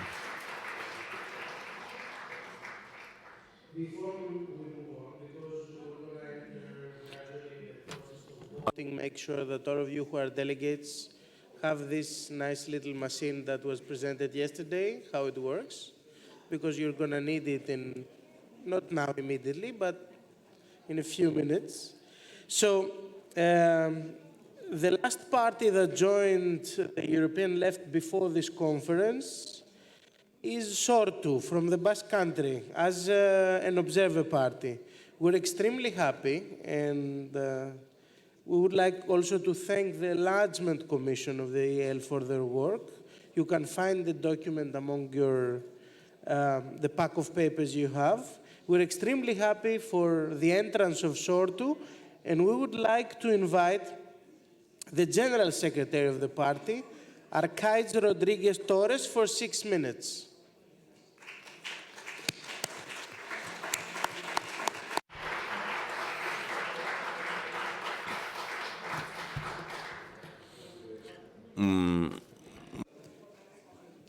Arratsaldeon, eta beste zer baino lehen, jaso ezazu. The gentleman is speaking in Basque, but interpreters unfortunately don't speak Basque. I was saying good afternoon in Basque in our language. Before anything, please receive a warm welcome. My name is Arcaiz Rodriguez. I'm the Secretary General of Sortu, a party and movement of the Basque country, of Euskal Herria. It's an honor for me to be here in this 6th Congress of the European Left Party, together with so many comrades. It is also an honor, as it has been indicated, that it has been that our inclusion has been approved unanimously, obviously, in quality as observers. We are very grateful. We are an independentist movement, socialist and feminist movement, which aspires to construct a Basque Republic. We want our own state. We want a republic, not to open up new worlds, to construct or to change flags. We want a state, a republic, to build a social model and a just economic model, to build a radical democracy, to to reach the full equality between men and women, and to contribute from our own reality to the construction of the necessary global alternative. Since we are convinced that, such as one of the main references of our movement stated, the best contribution, the main contribution that the Basque workers can do for the internationalist cause is to advance and to obtain their own national and social liberation. Currently, the coalition of the left in which we participate is the second political force in our country. The first one, the number of council members in our cities. We have governed, and we govern in multitude and large numbers of institutions, small and large. On the other hand, the Basque society is a very critical society which shows solidarity, progressive and feminist. And this is due not only, but also due to the fight that we have, that our movement, our national liberation movement has carried out, and in large instance due to the existence of a liberation process, national and social. Based on our opinion, we believe that, humbly, that our experience, emancipating and transforming experience, is an experience with relative success. We had success. It's this experience that we dare to carry out and to state that, in our opinion, can contribute to that necessary redefinition of the left that yesterday was appealed by Gregor Gysi referred to change Europe and the world. In our opinion, the left has to recover, has to raise the flag of sovereignty, a synonym of political capacity to transform our society in depth, to build multiple sovereignties and to be able to deepen and radicalize democracy, in contraposition to the de-democratization process or privatization of democracy, which is being carried out by capitalism. We have to make our demands with our complex, our right for self-determination of the different people, and to back up their national demands. Since this make up one of the keys of the construction of this global alternative that I referred to, the left has to commit to do that from the bottom up, based on a philosophy of based on confederal system, and working with the different people. The left has to build alliances on a European level and global level. They are global. The challenges are global, and the threats that we face. So the left, all of us, have to understand that the battle that takes place in Bolivia, Chile, Colombia, Venezuela, France, or Catalonia, the same as the battle that we saw in 2015 in the streets of Greece, is not the battle of the Bolivians or the Chileans or the Colombians or Venezuelans or the French or the Catalans or no. That's not the case. It's a battle of all the left. It's a battle of all of us. And at that point, I want to send greetings to everybody, but especially to the Catalan people, which is facing the repression and criminalization of politics, which is so familiar to the Basque people. The left has to articulate different fights. committing itself for the construction of broad alliances. We have to abandon all dogmatism, sectarism, determinism, or essentialism, and we have to contribute to the construction of a new emancipating subject, which should be the expression of the multiple dominations that our societies are subjected to under the patriarchy, heteropatriarchy, and capitalist heteropatriarchy, so that we are able to reach 99% of the population which feels the impact and is damaged by the current status quo. The left has to demand a radical alternative integrated with capitalism, socialist alternative. It has to, especially in these times in which the neoliberal rationale denies the possibility of the existence of alternative, but at the same time the left has to be functional, and that functionality goes through real initiatives and to be useful to improve the working conditions and living conditions of the people here and now. We cannot lose out of sight that perspective. The left has to have a foot in the institutions, another on the street. They have to understand they have to conquest the first ones and to put it into service to transform society. But they have to understand that no conquest will be long-lasting if it's not based in a substantial change of values. Finally, the left has to have trust, ambition, and passion. The great Pepe Mujica stated that politics cannot be, and it's not a profession. Politics is, and it has to be, before anything, a passion. In order to finish, they say that Rosa Luxemburg lost a shoe when the assassins captured her. For us, it's a symbol which she legated to us. It's a shoe that dresses the feet of millions of refugees, of guerrilla fighters. It's a shoe that allows us to work with more comfortably. It's a shoe that in the Arab world is launched when you want to offend somebody, as George Bush Jr. in Iraq, as it happened to him. Is what happened in the Spanish jails and what happens to our political prisoners in Spanish and French prisons. Time. This is what happens to migrants, refugees, demanding a planet and a life which should deserve the happiness to be alive. It is a shoe that announces and that ensures we are going to be walking to the end, to the victory always, no pasarán.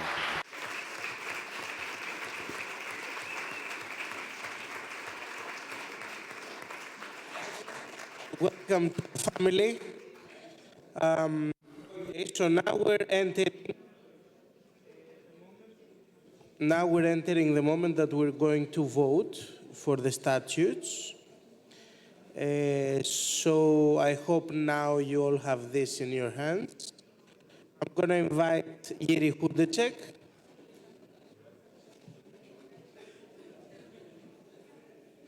The most experienced man in talking about statutes, to present the report, and then we're going to move with the vote. Jiří, you have 5 minutes, but I'm sure you can make it in 4, because we're running a bit late. I will try. So everybody of you, thanks for the introduction. And second point is, everybody of you has its own proposal in a brochure. I would have to say we have actually didn't get any proposal for changes to this Congress, any specific proposal. So really it has to be short and fast. There are 2 groups of things we should do. First group of problems is ratification of changes which have been already voted in General Assemblies in last 2 years or 2.5 years, 2017 and 2018. So it's all written in your documents. And then there are some small new changes which are, I would say, purely technical and purely formal. This is just introduction of name changes in one case, and in one case of the new observer parties into our statutes and also one partner. So these are rather good news, I would say, and I would recommend to vote it in a block in one voting procedure.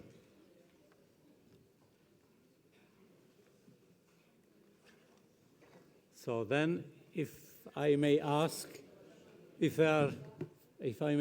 Presidium for some intervention. So I think you should lead the vote. We should go to voting procedure.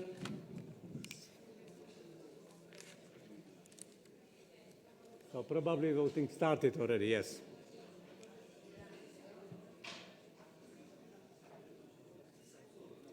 So please vote.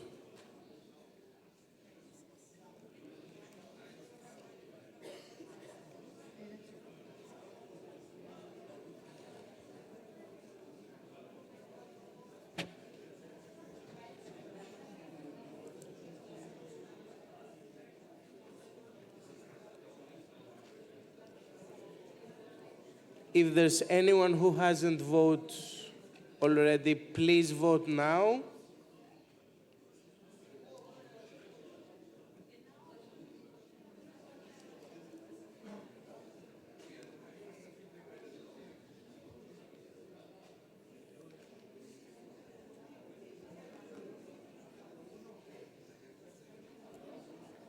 So I think we can close the vote. Let's close the vote now. Very good. Thank you. Thank you. You shouldn't leave the floor because now we're going to move to the election of the new president of the Statutes Commission. And as you have already understood, on behalf of the Presidium, we would like to present again Jiří Hudeček. Let's allow me to make a personal testimony that even in times that all the others were collapsing on the table, Jiří continued to work on the statutes every time and trying to find the consensus. So I think he deserves to continue in this position. So please open the vote now. You can start voting.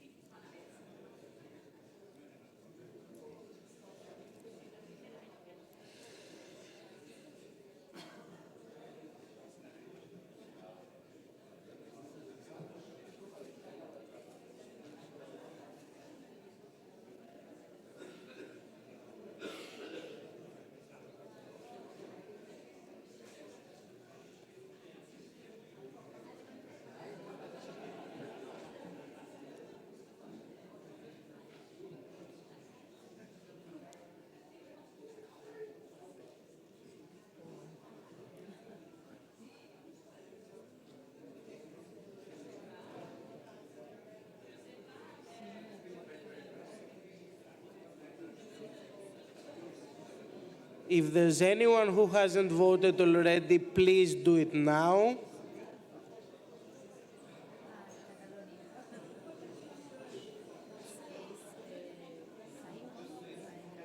And we can close the vote now.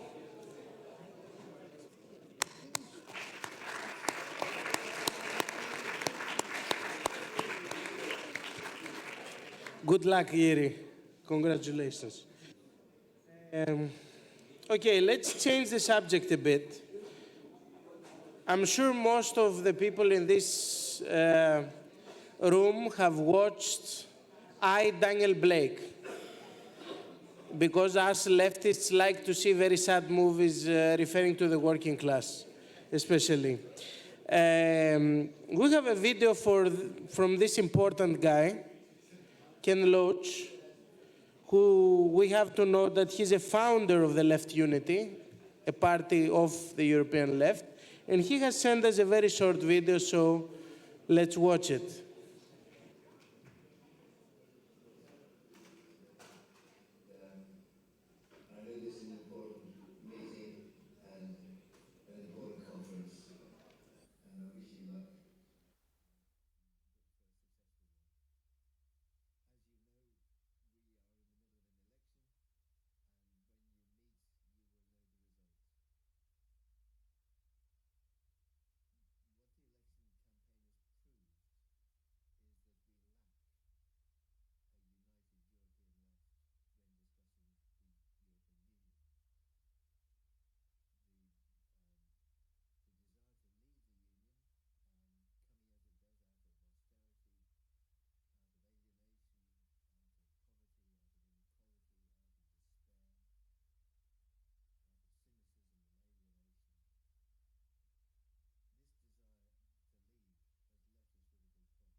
There's no sound. Okay.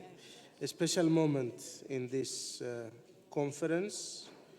So we continue with the intervention of delegations. We're running a bit late, so I would kindly ask all the speakers to stick to their speaking time.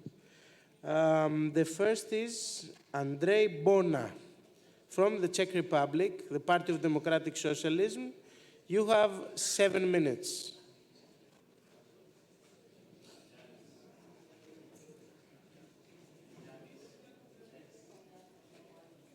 And the next speaker is Marisa Matias from Bloco de Esquerda.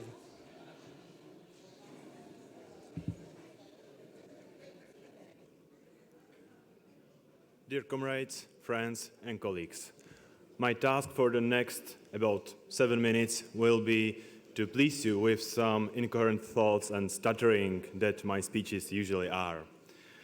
Well, during the last 2 days, there have been some discussions regarding whether it actually makes sense to distinguish between the two regions in the European Union, between the region of Western states and the region of Central and Eastern Europe.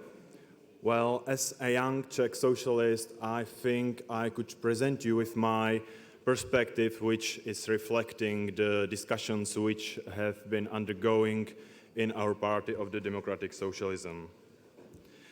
Almost exactly 30 years ago, in our region, there have been a capitalistic system restored, and, well, it wasn't something that our people have been asking for. Nevertheless, it has happened. We didn't ask to change one oppressive system for another.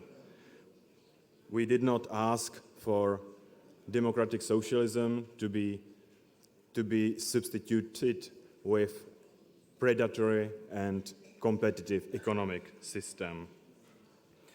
Many leftists from Czech Republic call this period of time, of history, the betrayed revolution for this exact reason.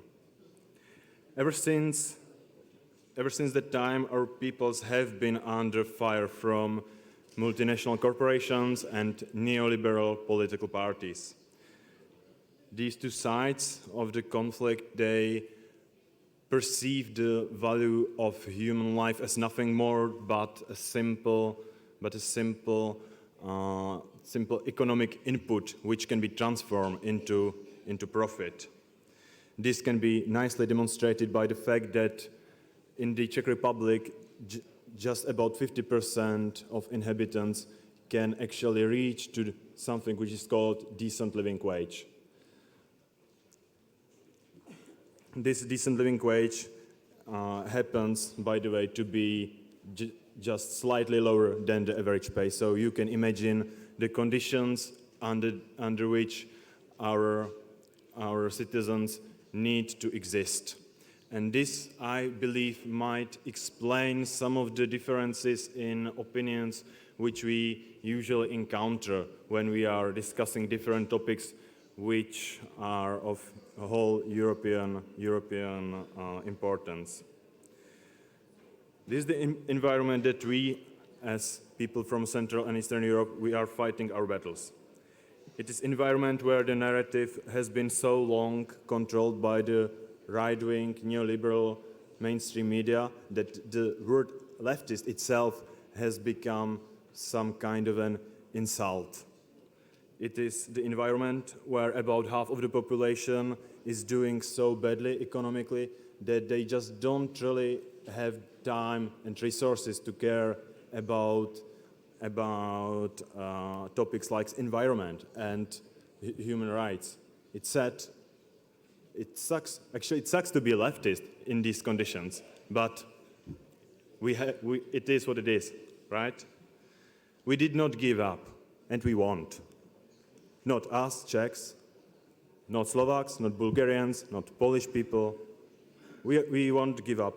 And the good thing is that there is a new generation of young people who are willing to say, yeah, I'm a leftist, I'm proud of it, and I will do something which will help other people.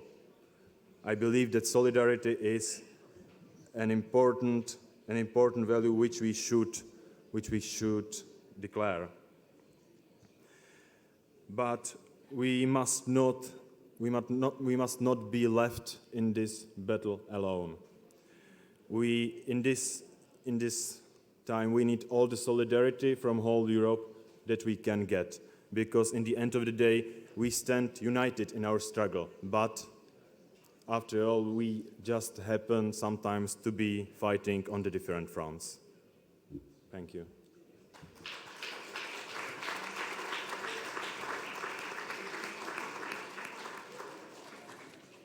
Thank you, comrade. The next speaker is Marisa Matias from the left bloc for 4 minutes. And then an international guest, Anna Ciric from Serbia. Dear comrades, good afternoon. I'm just arriving, and some people asked me to tell you that I came by train. But in any case, good afternoon, everybody. And I want to start to thank to the Spanish comrades for organizing this Congress. It's true that we are living difficult times. That has been mentioned in a lot of the speeches that have been taken here.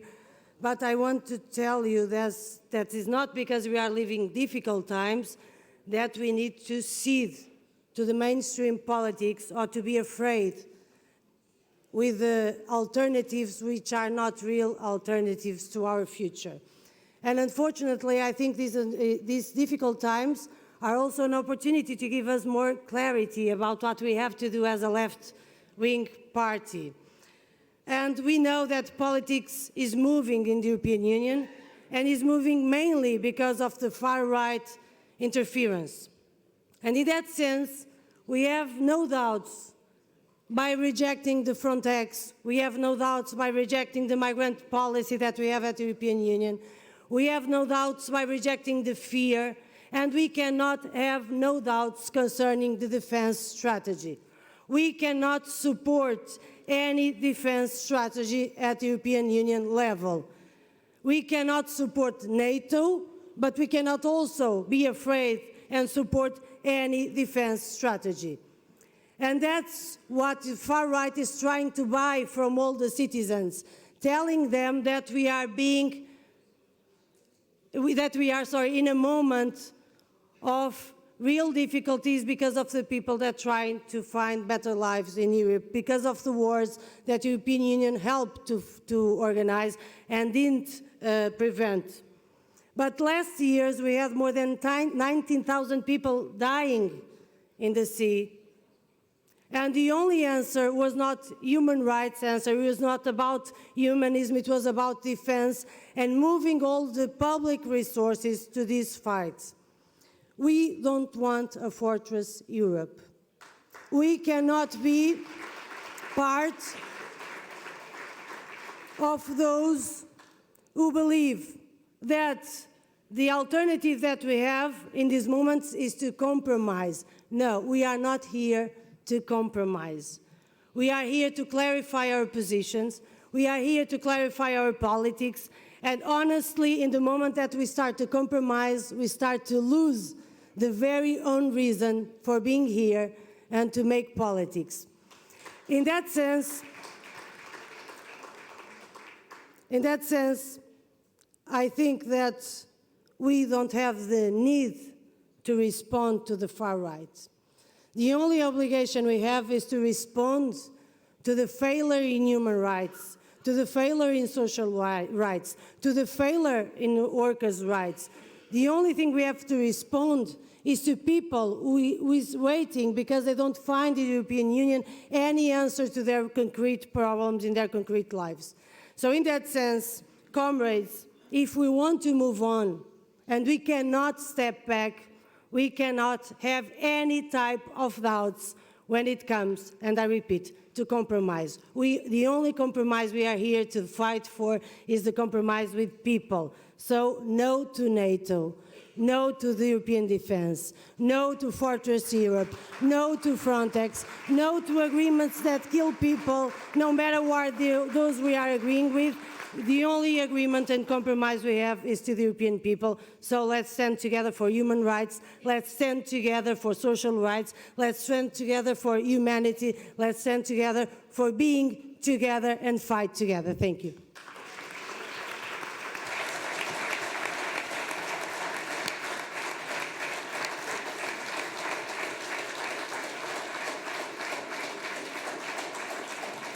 Thank you very much. The next speaker is an international guest, Anna Ciric-Karadzic, from the Movement of Socialists from Serbia. Welcome. For 3 minutes. Thank you. Dear comrades, dear friends, my name is Anna. I come from Serbia, Movement of Socialists. First of all, I want to thank you for the opportunity to be here and talk with you all.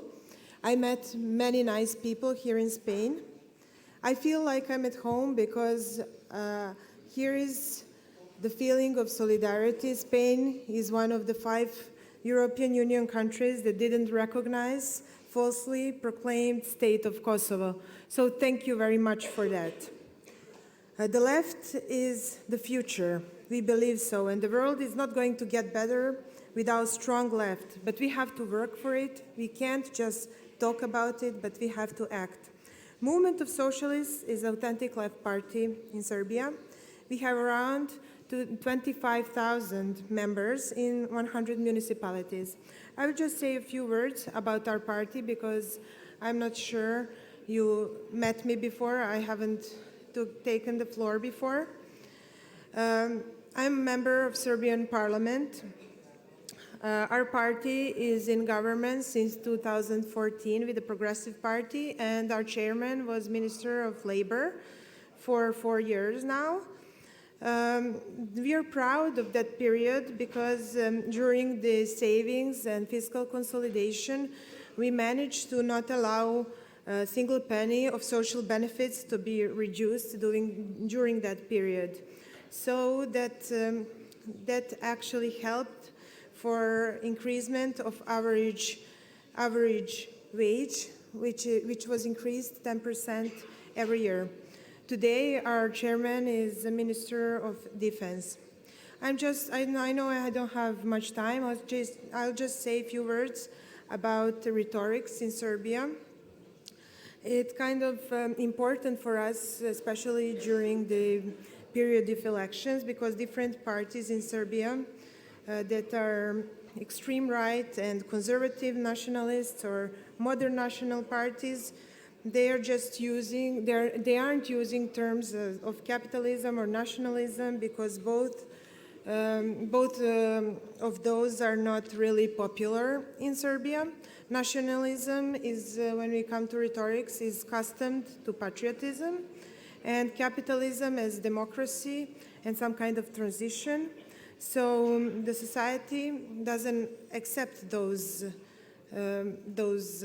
words, so they use it like for 20 years now. Like when we talk about Kosovo, every party is trying to talk about patriotism, and that is really easy to, how would I say, like to talk to people who are unemployed, to people who are poor, and they just want someone that is patriotic. So in Serbia, the parties that are patriotic parties, they are most liked by Serbian people. So any party, even if it's capitalistic or neo-capitalistic, they all want neoliberalistic. They all want to be patriotic parties. So here is the left has a big challenge when it comes to those rhetorics. That should be stopped. We can't step back, and I hope that I will be here the next time. I hope that I will have opportunity to talk with you more, to get some of your experiences that I could implement in Serbian politics. So thank you very much. Hasta la victoria siempre.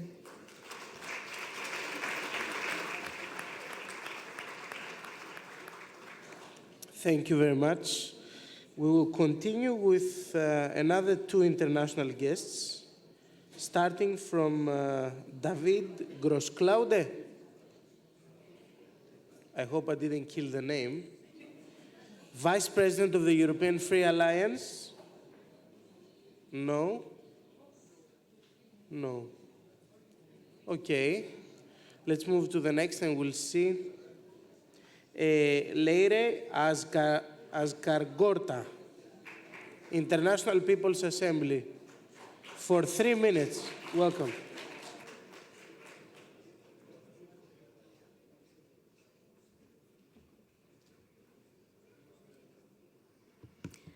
Buenas tardes. ¿Se me oye bien? Good afternoon. Can you hear me all right? Well, my name is Leire Asgargorta. I'm also coming from the Basque Country, but today I'm not going to speak about the Basque Country because it's been very adequately represented by our colleague from Soto. I'm going to speak to you about the International Assembly of the Peoples, and I'm sure many of you have already heard about it, but I'm going to make a short presentation so you know it better. This is an initiative, an international initiative of both popular movements and political parties and trade unions from the progressive arena. In that sense, we believe ourselves to be heirs of all those fights which comes from for example, the Battle of Seattle against the World Trade Organization, the Latin American fights against the Al-Alba, the Free Trade Organization of the Americas, and we're also collecting all that social response which started in the 90s with the structure of the World Social Forum, for example, and these type of initiatives.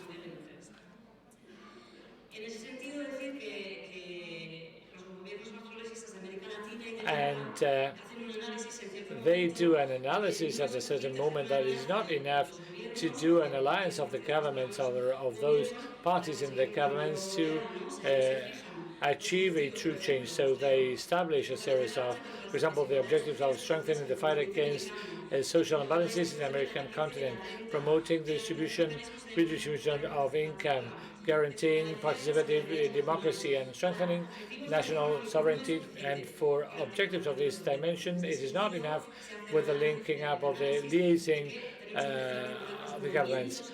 We must start to articulate popular movements, social movements, which are the ones which have taken the baton of the fight, government after government. So there's an initiative to articulate all these, the Alba movements or the Dawn movements, where the genesis of the seed for the International Assembly of the Peoples is coming, that I'm representing. The International Assembly of Peoples is an initiative which started in Latin America and spread on to Africa, then the Arab region, Asia, and last Europe. So we're talking now about a world-scale structuring present in 5 continents, and now our main flags for fighting are first to start articulating all those all that fighting for basis for the formation of new framework, new alternative communication strategies, social research, and at the same time, we've been working to structure campaigns in terms of active solidarity among the people for popular mobilization and the strengthening of grassroots works. And in that sense, I'm going to do a presentation for a new campaign we are launching, we're promoting for 2020. And I would like to invite all participants today. It's a campaign which will be developed between the 25th and the 31st of May 2020, and it will basically be a week of fighting, of anti-imperialist fighting, for all those speeches where we are sharing the anti-neoliberal fighting, anti-imperialist fighting, become materialized around those grassroots fighting by those people who are suffering in their own bodies. So we want to structure a common speech, a common discourse, a narrative against capitalism, which is one of the great evils of humanity.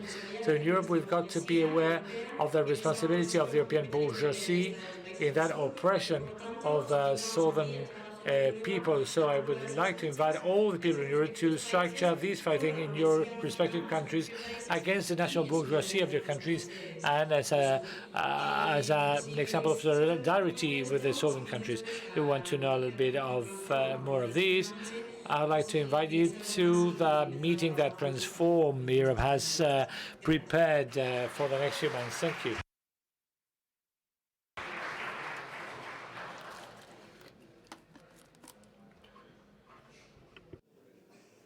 Okay. Is David here from the European Free Alliance? No? Okay, let's move on. Next speaker is a delegate, Raisa Muzaka from the Left Alliance of Finland for 4 minutes. And then we have another international guest, actually a series of international guests, Sara Brahim from Frente Polisario. Okay, next speaker. Raisa, you have 4 minutes. Los finlandeses somos puntuales. Queridas compañeras, queridos compañeros. Dear colleagues and comrades, we finish our punctual. The fast growth of the movements and parties of the extreme right wing all throughout Europe means a great danger for women especially. It is known that the rights, even if they have been won over, they can be taken away from us very fast. And it's a situation which means that we've got to go onto the streets to fight for rights such as the right to decide on our own bodies. Many right-wing politicians want to forbid abortion, and they are leading the polls in many countries in Europe. And then we have countries such as Malta, where abortion is completely prohibited, even in cases where abortion places the life of the woman in danger. This is completely unacceptable in the 21st century. Even then, from the feminist point of view, there are some light is being cast. In Finland, less than a week ago, there was a crisis between the two parties in the five which set up the government. After that crisis, I'm not going to enter into details, we have a new prime minister, a woman from the Social Democratic Party, a woman, a 34-year-old woman, which is the youngest prime minister in the world right now. And apart from that, the five parties setting up the government, the Greens, the Popular Party, Swedish, and my party, the Left Popular Alliance, and the Socialist Party, all those parties are led by women. This is something historic, and I can say that I feel proud of being a Finnish woman. Apart from any political differences, from the point of view of feminism, this is historic.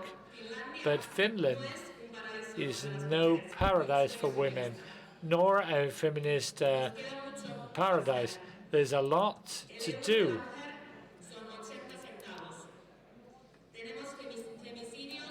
There are every euro paid for a man means 80 cents for a woman. The number of femicides is very big in Finland. So, sisters, there's a lot yet to be done. Feminist fighting should be at the heart of the fighting. The fighting will be feminist, a feminist fighting, or it will be no fighting. Thank you very much. Please, for those of you who remain in the room, I would kindly ask you to be silent when someone is speaking. And there are still people speaking while I'm saying this in the back. Yes, you can go out and continue the discussion. So Sara Brahim, our international guest from Frente Polisario, for 3 minutes.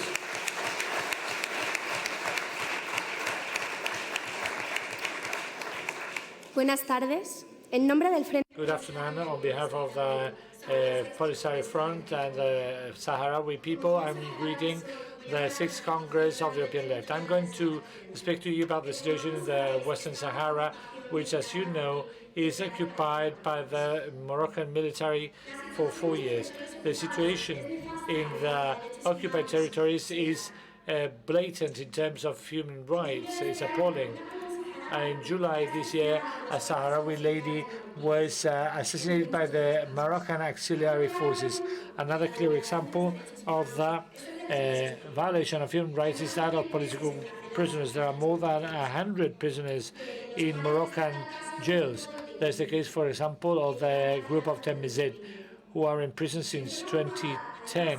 In the occupied area, Morocco imposed an important political control. Many international observers and journalists are expelled from the area. For example, the case of the 5 Basque members of parliament who were expelled.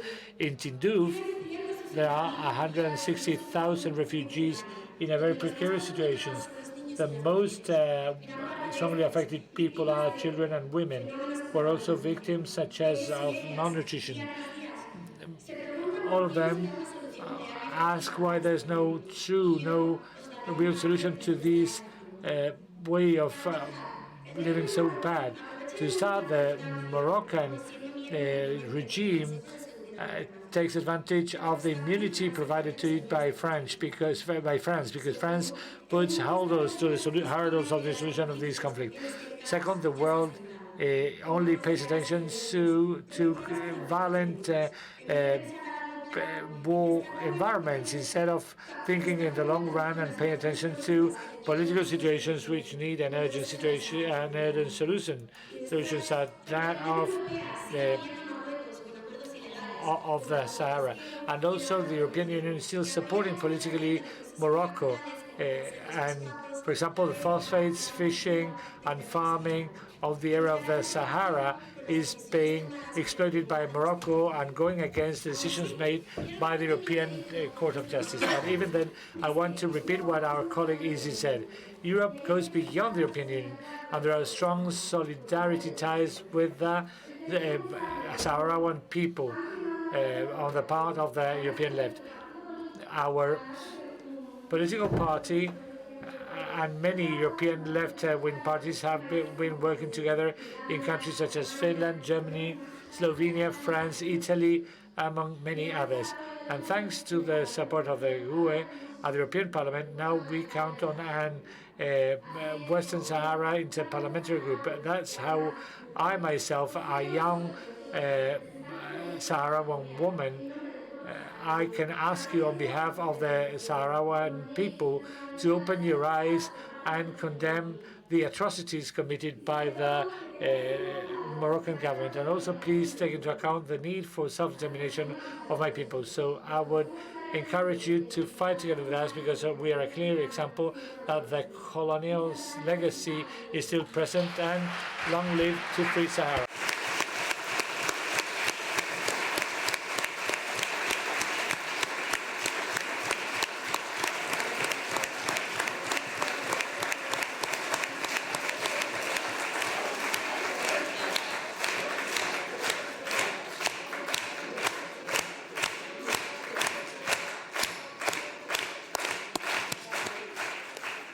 Thank you very, very much. Our next international guest is Ghassan Saliba from the Communist Party of Lebanon.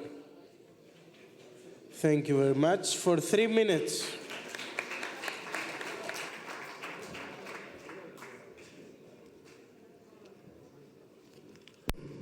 Buenas tardes. Good afternoon. First, I would like to thank you for the invitation and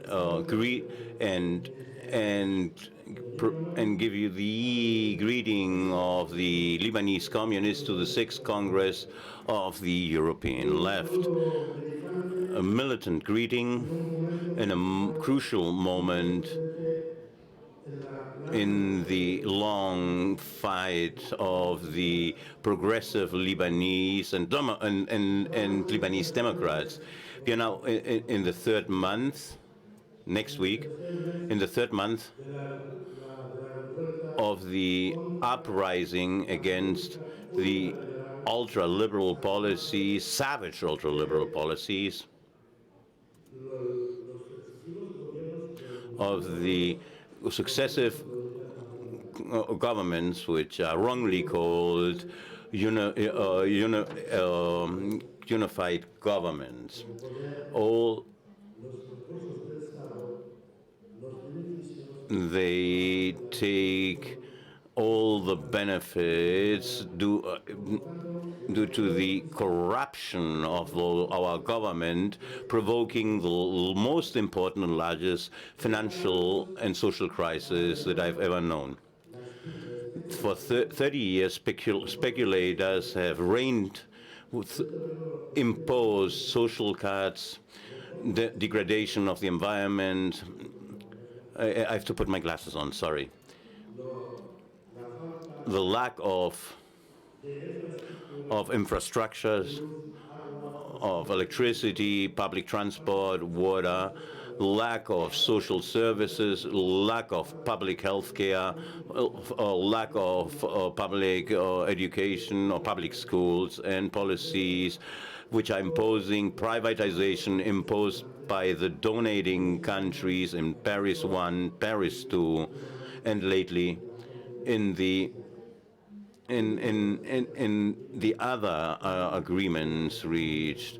And this is combined with the prescription of the World Bank, causing more unemployment, immigration of our qualified youngsters. The unemployment is above 50% in my country, and they have stolen our natural resources. The calculations are that $800 billion has been the money stolen by our corrupt political class, 8 times more than the national debt of Lebanon, which is calculated around 100 billions. Lebanon is undergoing an uprising, an important transversal uprising against all the confessional parties which have shared the power among themselves and also the profits. The uprising demands a transitional government outside of the current political forces which have governed and which are responsible of the crises of this government. This government will have objectives. First, the devolution of the stolen money and return the money to the state. And we also want an independent judicial system, tiempo, and also all those that have benefited from the corruption. The end of the state based on confessional parties and a new electoral law, change of the economic model, which gives priority to the productive sectors, system of social protection, new pension system, universal health care, universal education, and investment in infrastructures. A progressive tax system on capital and on the bank profits.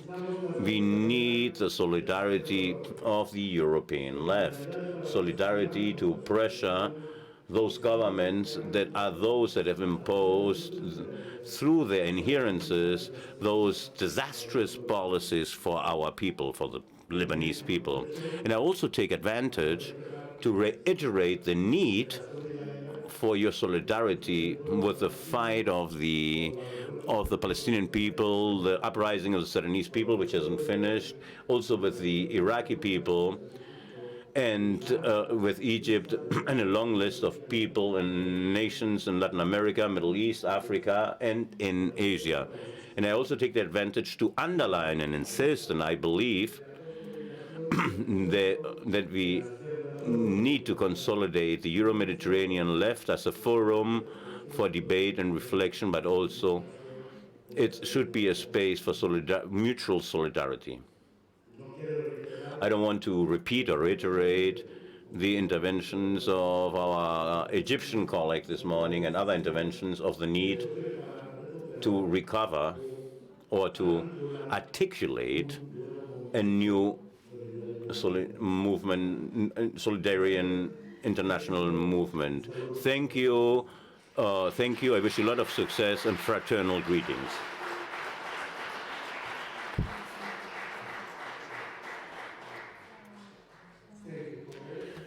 Next international guest is Zahid Fahmy from the Communist Party of Iran.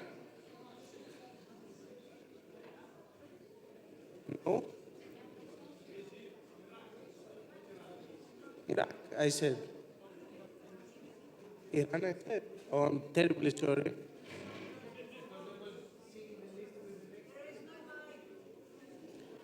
So, Zahid Fahmy from the Communist Party of Iraq for 3 minutes.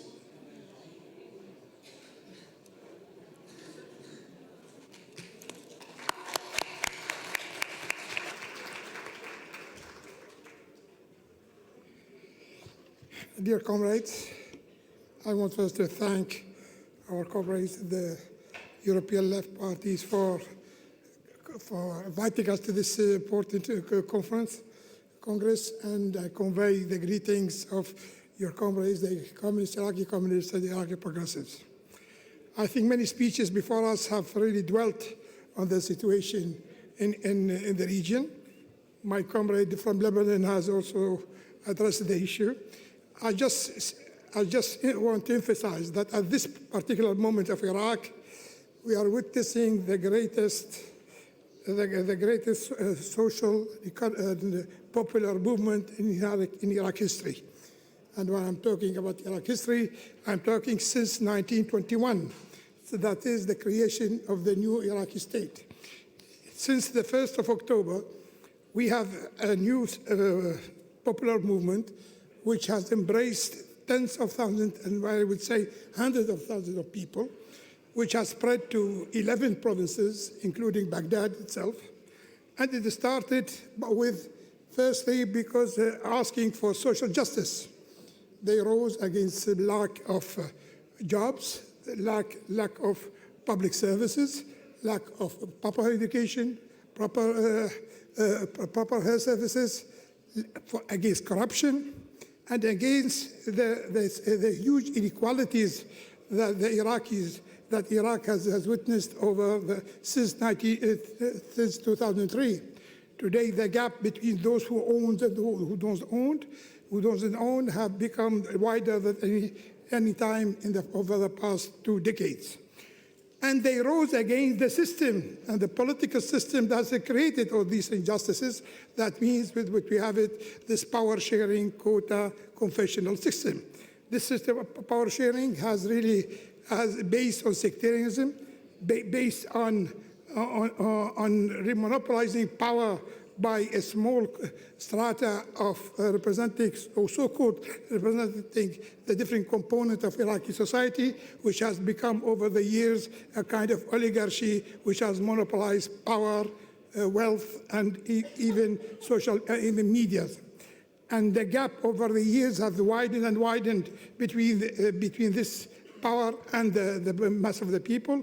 And today we think, and the people have risen to say, you do not represent us. That means that any kind of representation has been ruptured over the past years. And today the people are asking for all the people in power to leave the scene, to leave the political scene.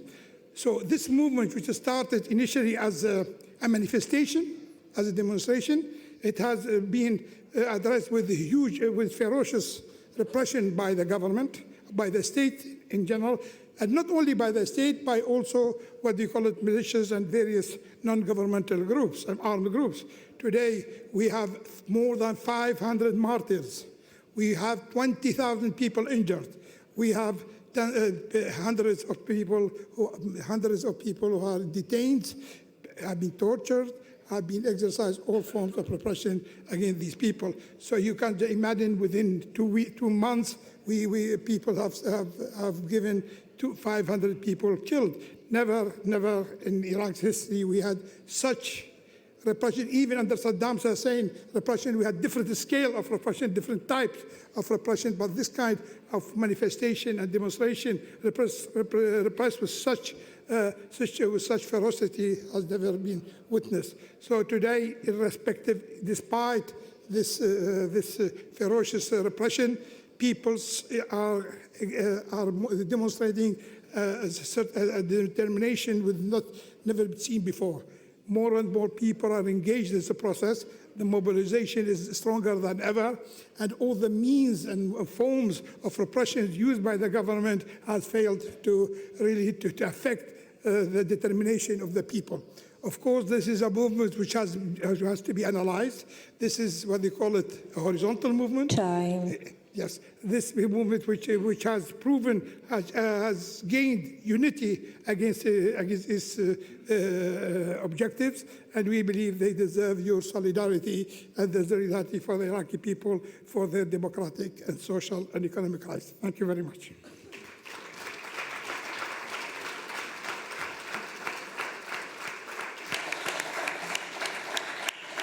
Thank you very much.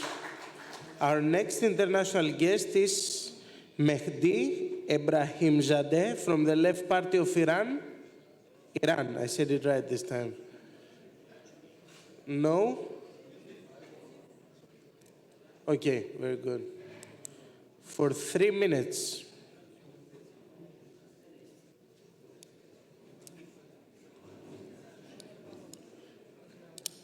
He's here.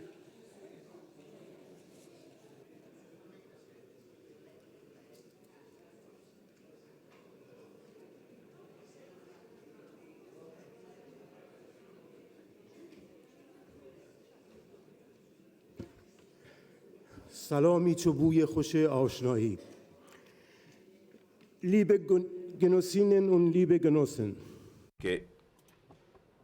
Dear comrades, for us it's a great pleasure.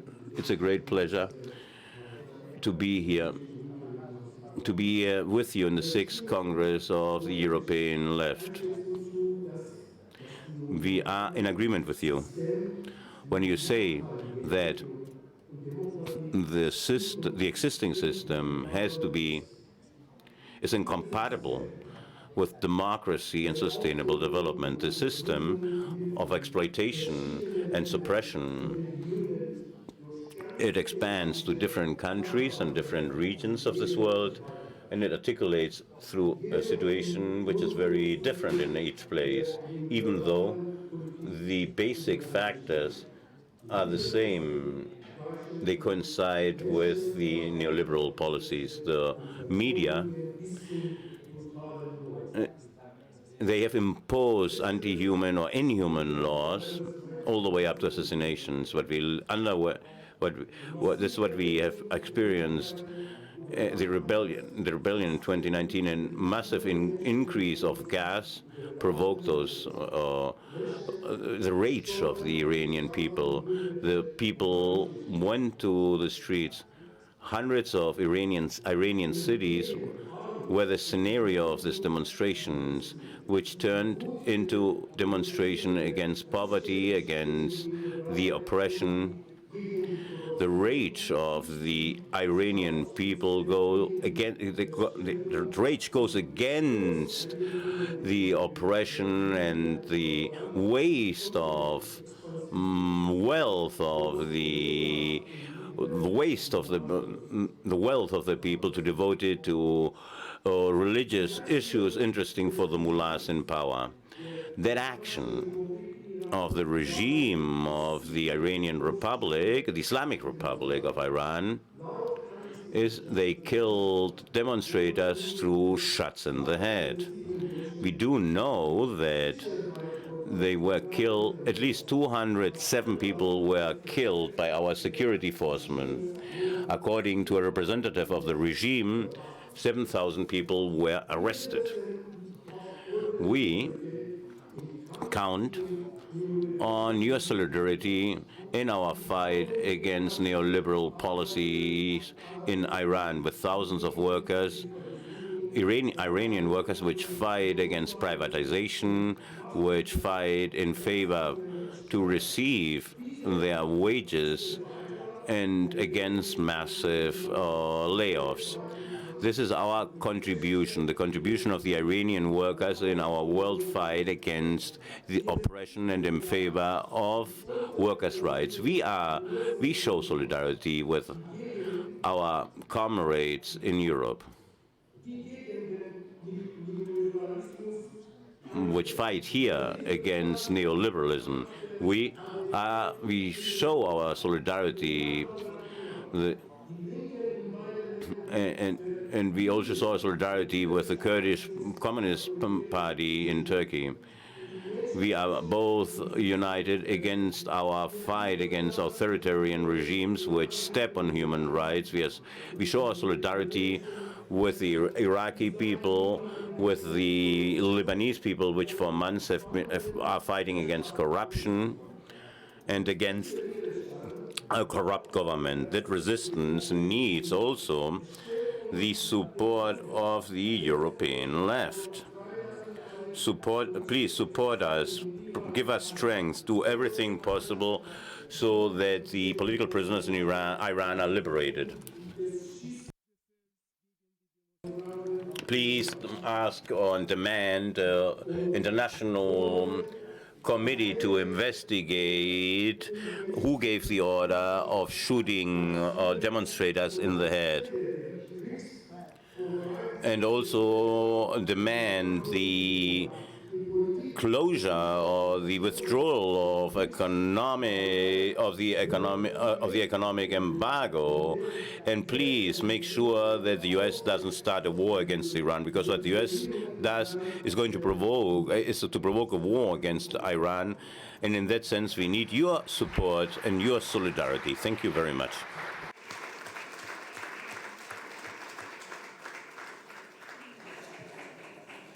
Thank you very much. Our last guest for tonight, for this session, is Antonio Romero, the honorary president of the Communist Party of Spain.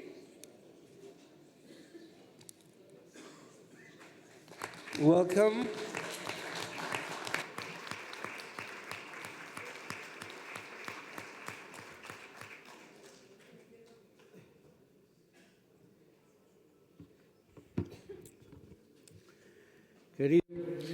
Dear President, dear and loved comrades, in first place I want to say that I've given the floor by the presidency of this table of the 6th Congress of the European Left Party to speak to you about a very specific question and an issue. I'm going to be very brief. We are talking that the Communist Party of Andalusia, of which I'm a president, and in name and representation of the Spanish Communist Party, we want to announce that we are going to give a present to each of the attendees of this Congress here an olive oil can, virgin or extra virgin olive oil and organic, ecological olive oil to each of the delegates. It's a Hojiblanca variety of olive oil. Andalusia has 792 municipalities. Only in 23 municipalities there is no olive tree planted, not even in the Rotonda. But we have olive trees in the rest of 700 and something municipalities.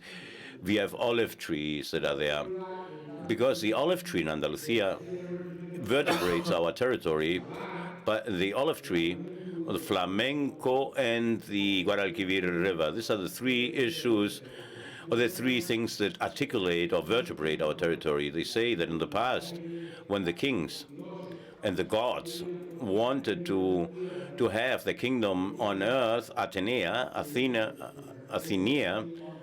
she challenged Poseidon and they planted an olive tree in Greece to found Athens. Poseidon sent water. The water was salty. So Athena won, and the olive tree won, and the future won in the fight of the gods. Then Poseidon didn't take his defeat very nicely, and he wanted to avenge himself of Athena, and Zeus intervened with an arbitrage commission. There were also different opinions among the gods, and you don't know how they managed in that time. I would like to tell you that you are also in a territory in Andalusia. Here we have foreign investment in criminal urbanism. So we have, and 70% of the money invested here originates from tax havens, Luxembourg, the Dutch Antilles, and Gibraltar. Gibraltar has 30,000 inhabitants and 80,000 corporations registered there. The black money gets there. They sell a luxury house in Marbella 3 times. The third time, it's considered in good faith, even though the sale has been really criminal. The money goes from black to gray and from gray to white. With three sales, you wash them 3 times and money is laundered, capital is laundered. This fascists, the old Spanish ultra-right, which have had a good electoral result, they have on the watch, they have very expensive watches, and there they have the Spanish flag, but they don't. But they take the money to tax havens. Out of every 4 euros of the European Union are made by the 20 most important banks and of the European Union in tax havens. We had a real government, with a minimum of decency. They would ask also our athletes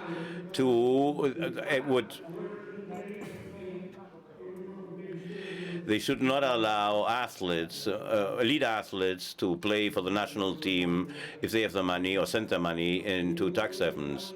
We should take measures so that the banks wouldn't have money, so they don't have money in tax havens. That's B-box, where they hide that criminal money. So therefore, it's very important that we fight together against tax havens, since they are the other side of the coin of capitalism. I would like to finish mentioning that the olive oil that we are going to give you as a present is from Sierra de Yegua, an olive oil which is a bitter oil made of bitter taste, oil made with hands and with the work of men and women in the fields of Andalusia. In Andalusia, there are 3 types of the populations are in 3 different geographical locations. Some's in the mountains, some's in the fields, and some in the coast. The agriculture receives high subsidies, but I will give you an information in Jaén. There are 600,000 inhabitants in Jaén, and 100,000 which receive aid from the Common Agricultural Policies, from CAP. This is a very important data that you should also take into account. And in order to finish, I will take you a brief history of the olive tree, in which according to the assembly of trees to elect a king, and all the trees and bushes got together to elect a king, and the olive tree was proposed as a king. And the olive tree said, I feel very honored for that proposal, but I cannot accept, because I'm a worker and I'm a Republican, so I cannot be a king since I am a Republican. So then they asked the fig tree, and the fig tree said, I need lots of work. I give you 2 crops a year, so I cannot be queen because kings and the monarchies don't work. So I don't want to be, and I can't be a king, but I'm very thankful for the proposal. Then they proposed the vineyard, and they said I don't want to be a queen either because I'm an anarchist. And out of my juices, people get drunk in the parties and in the feasts, and they do great things. So therefore, I don't want to be the queen. Then they asked the 1 second please. They asked the blackberry tree, and if you want to be a queen, and he responded, he or she responded, no, I don't want to fall that low. What is a bramble worth for, or a bush for? And the bush responded, what is a king for? What is the service of a king? And whatever they say in the European, what the extreme right says in the European Parliament, the Nazis were defeated by the Red Army. The Red Army defeated the Nazis. Long live the history of our internationalist movement.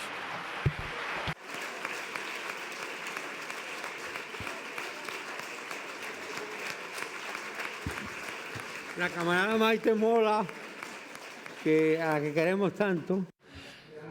And Maite will be the one distributing these. Maite is someone who is very close to our hearts.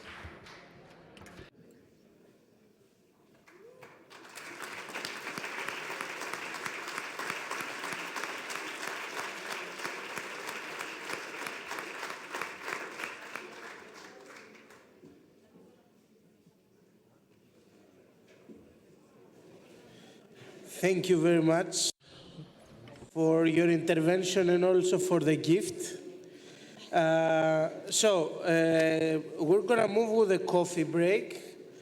Please remember that at 6:45 sharp, when we return, we have the adoption of the political document. So please make sure that these 15 minutes of the coffee break remain 15. 6:45, we begin immediately with the adoption of the political documents.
Un, deux.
Dear comrades, we need to restart. So especially to those of you who are watching me from the video screen upstairs, please run down.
Comrades, please take your seats. We need to start.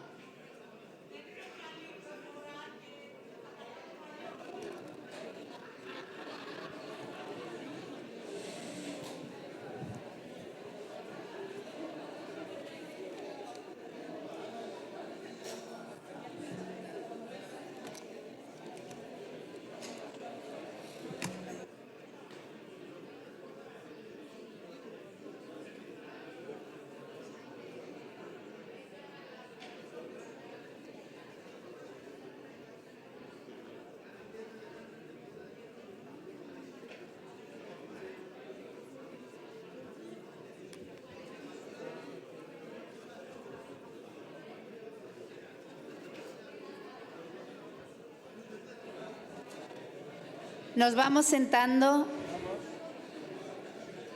Vamos a continuar.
Vale, vamos a continuar. Let's continue now. Nos vamos sentando. Let's sit down. Thank you. Let's go on with the political document. The political document, you've got yourselves it. The document comes as a result of the work of a commission at which all parties were represented at the commission, and it came as a result of the consensus work.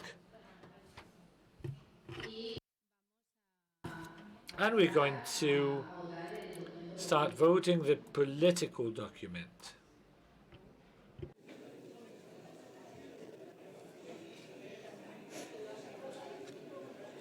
Voto abierto. Let's open the vote.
Already voted. Please vote now.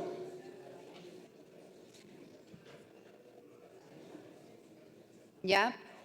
Parece que todo, bueno, aún continúa. Well, it seems there are still some people voting.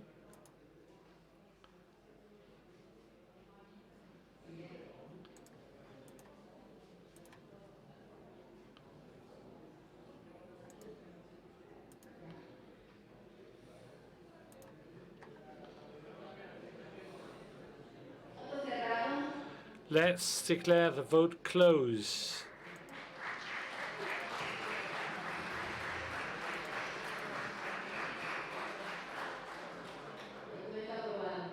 And the document is approved. We're now going to give the floor to Maite Mola. Does it work?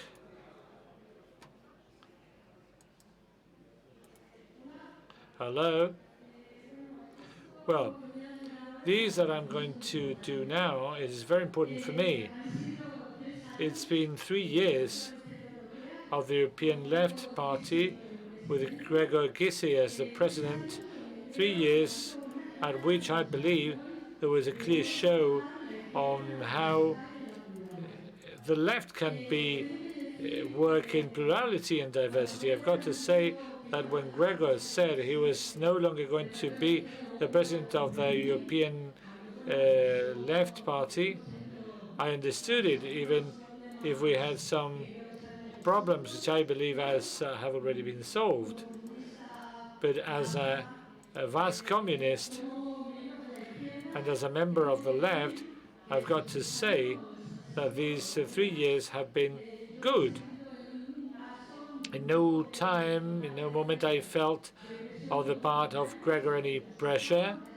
Quite the reverse.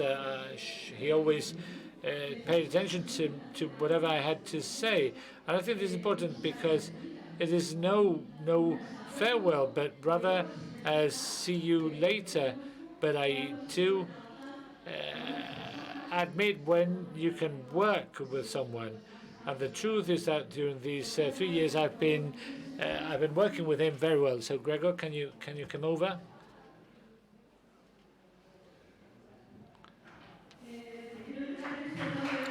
I want to present you with this bunch of flowers on behalf of the Party of the Left.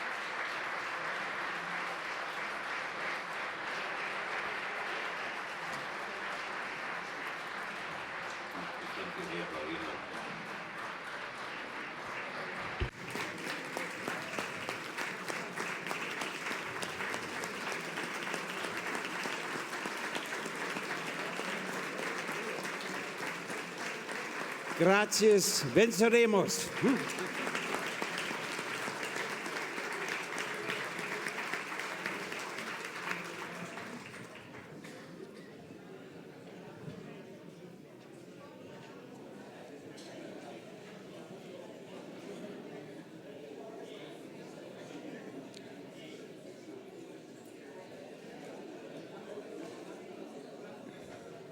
Vamos a Now we're going to go on with our audit reports, and we're going to give the floor to Lola Sanchez.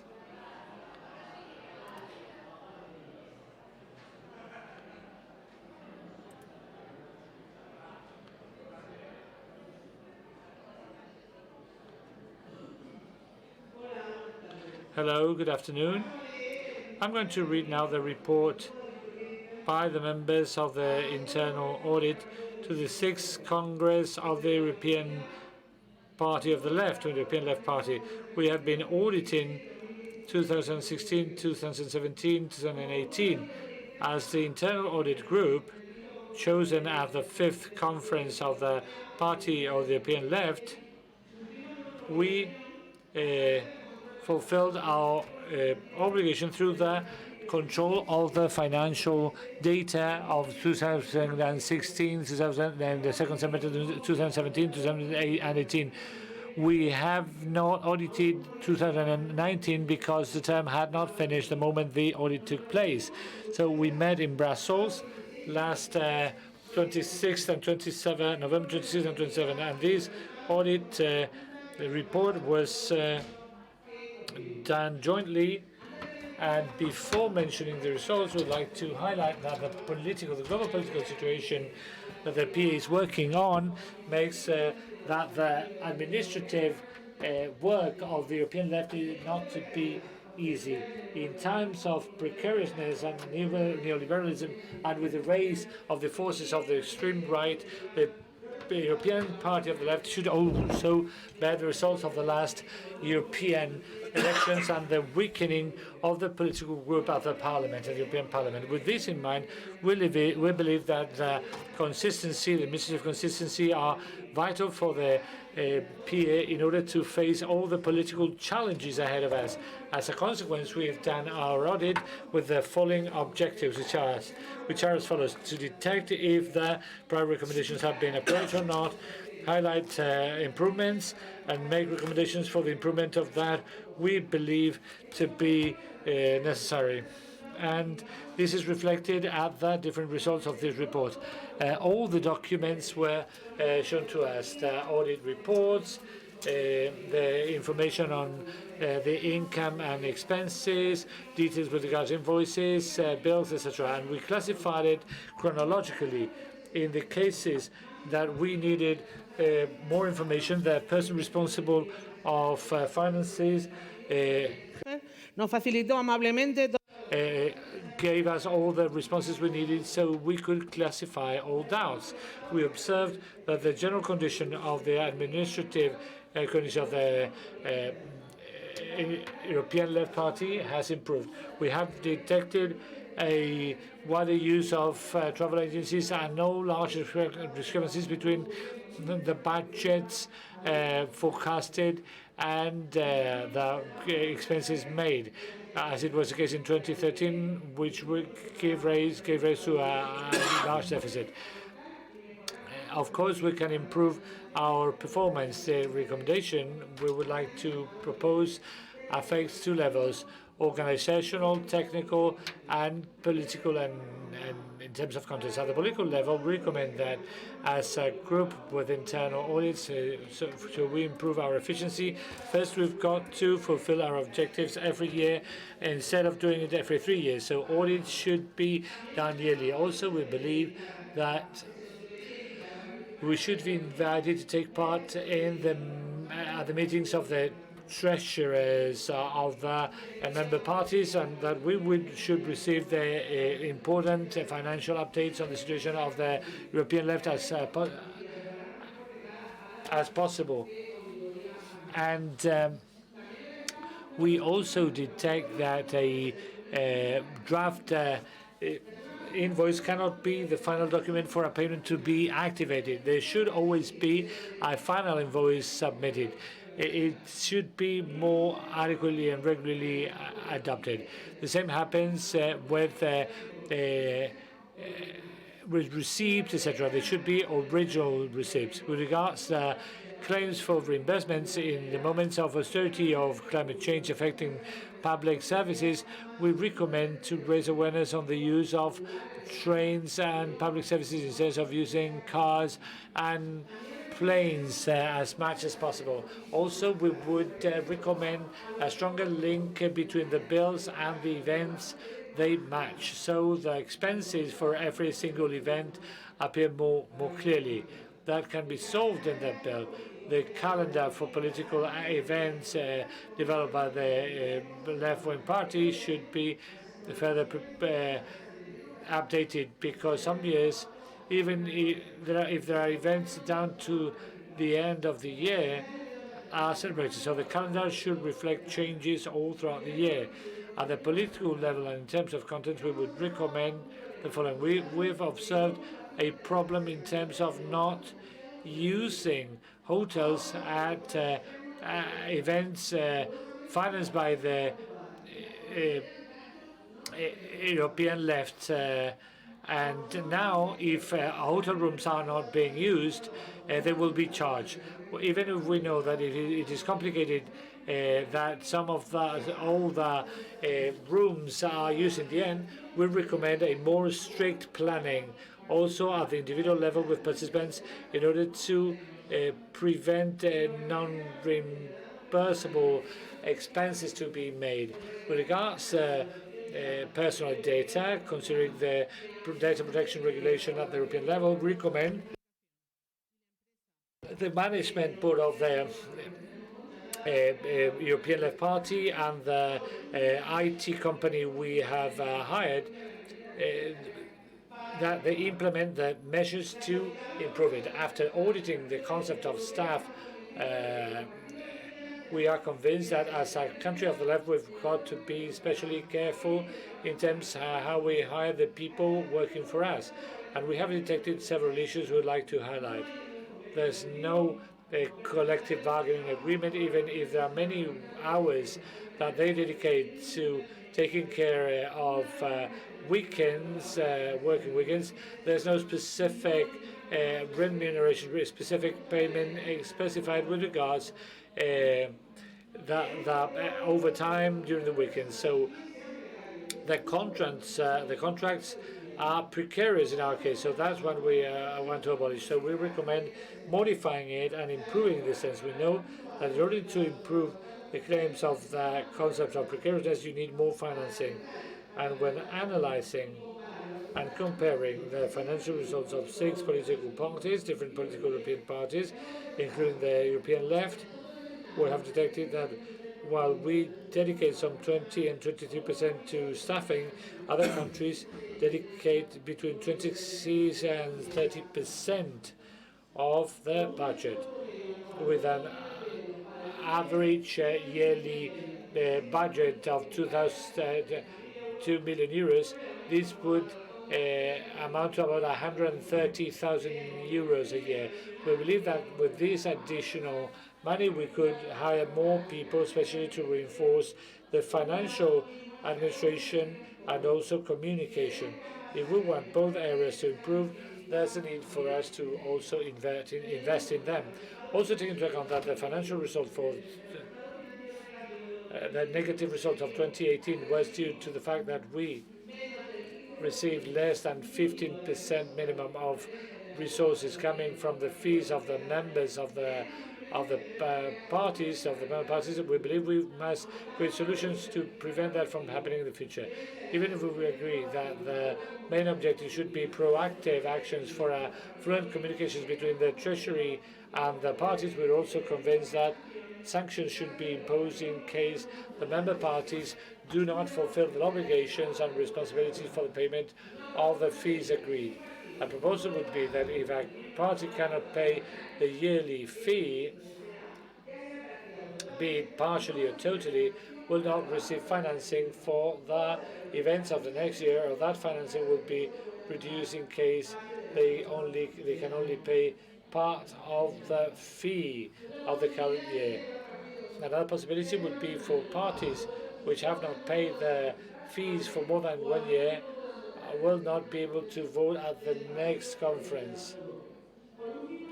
And last, we have agreed that for a good financial planning, funds should always be included in the original planning, so we can react considering new needs or changes appearing along the year.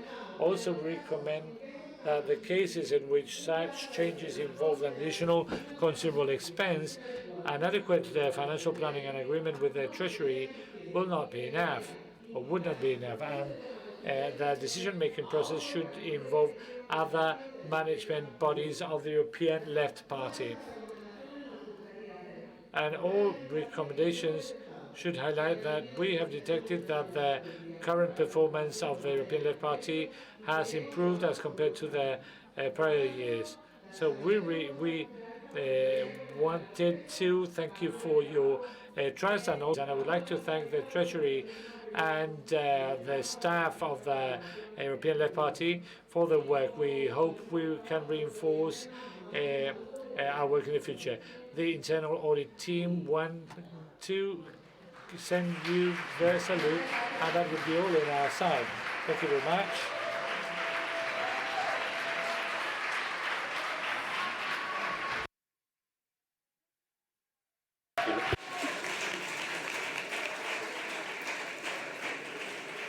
Bueno, estamos. Well, we're ready to vote.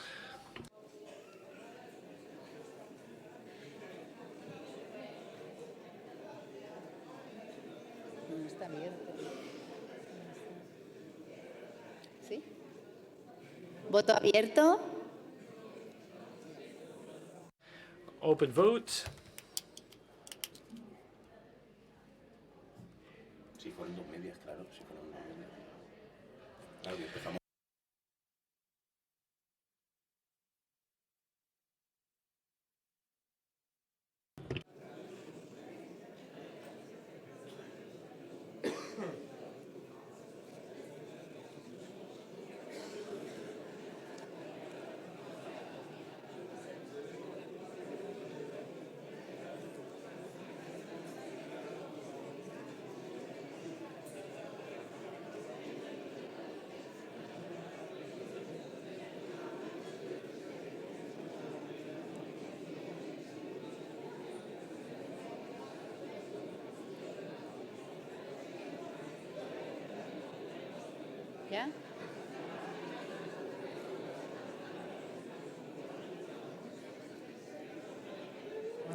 Voto cerrado. So, are we going to close the vote? No, not yet. Okay.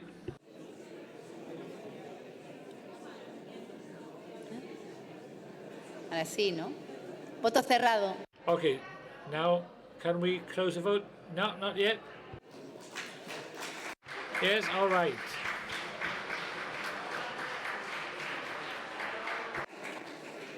Aprobado el informe. So, we declare the report approved. Vamos a poner a votación la propuesta. So, we're going now to submit the vote for a new audit, which would be done with Ana Pulaki, Dolores Sanchez,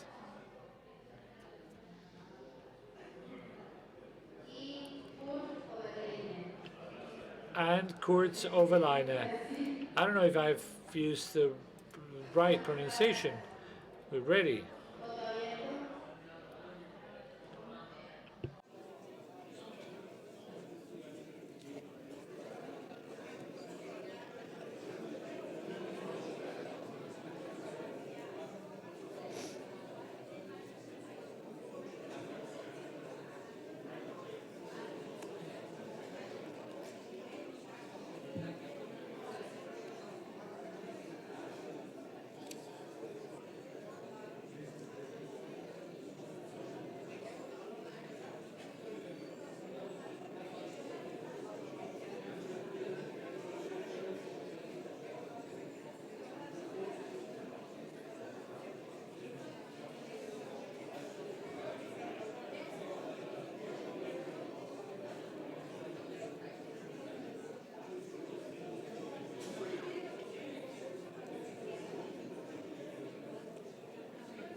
Voto cerrado. Let's close the vote. Okay. Ya tenemos. Now we have a new team for the audit. If the members of the new auditing team can come over here. Sí. Damos la palabra a Gregor. So we'll give the floor to Gregor. The colleagues.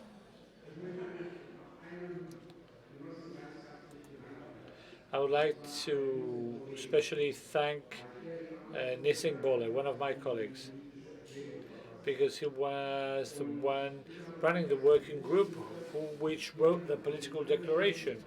I submitted the first draft. Pierre had a look at 8, introduced some modifications. I also did some editing, but it was in the end a very intense work by the people who drafted it, with many modifications and amendments on your side.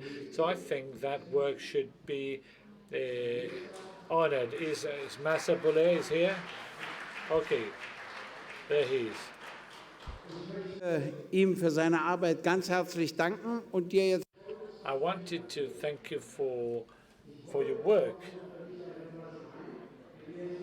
And today I'm going to buy a bottle of wine for you. And now it's time for you to tell me which kind of wine is that you want. So thanks very much.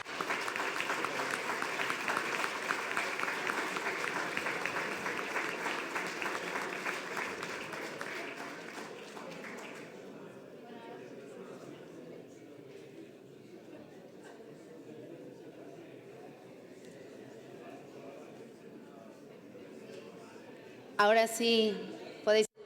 Now you can come up.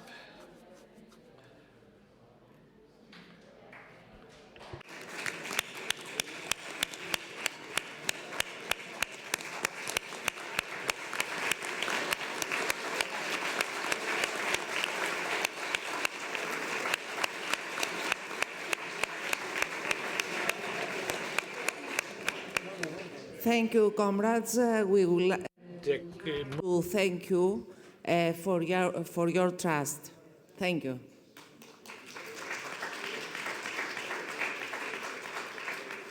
Herzlichen Dank für euer Vertrauen. Thank you very much for your trust. Thank you very much for the re-election, and thank you very much for the trust that you have deposited in us.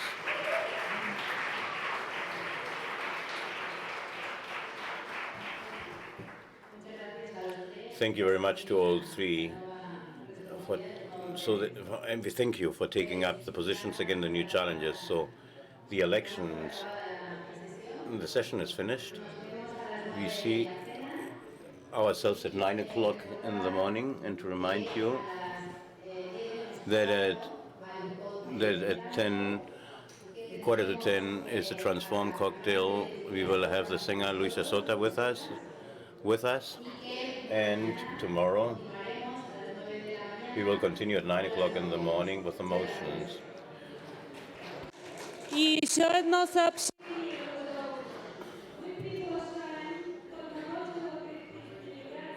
We invite a person of the delegation to come to this table to pick up the olive oil can that we have received from our Spanish comrades.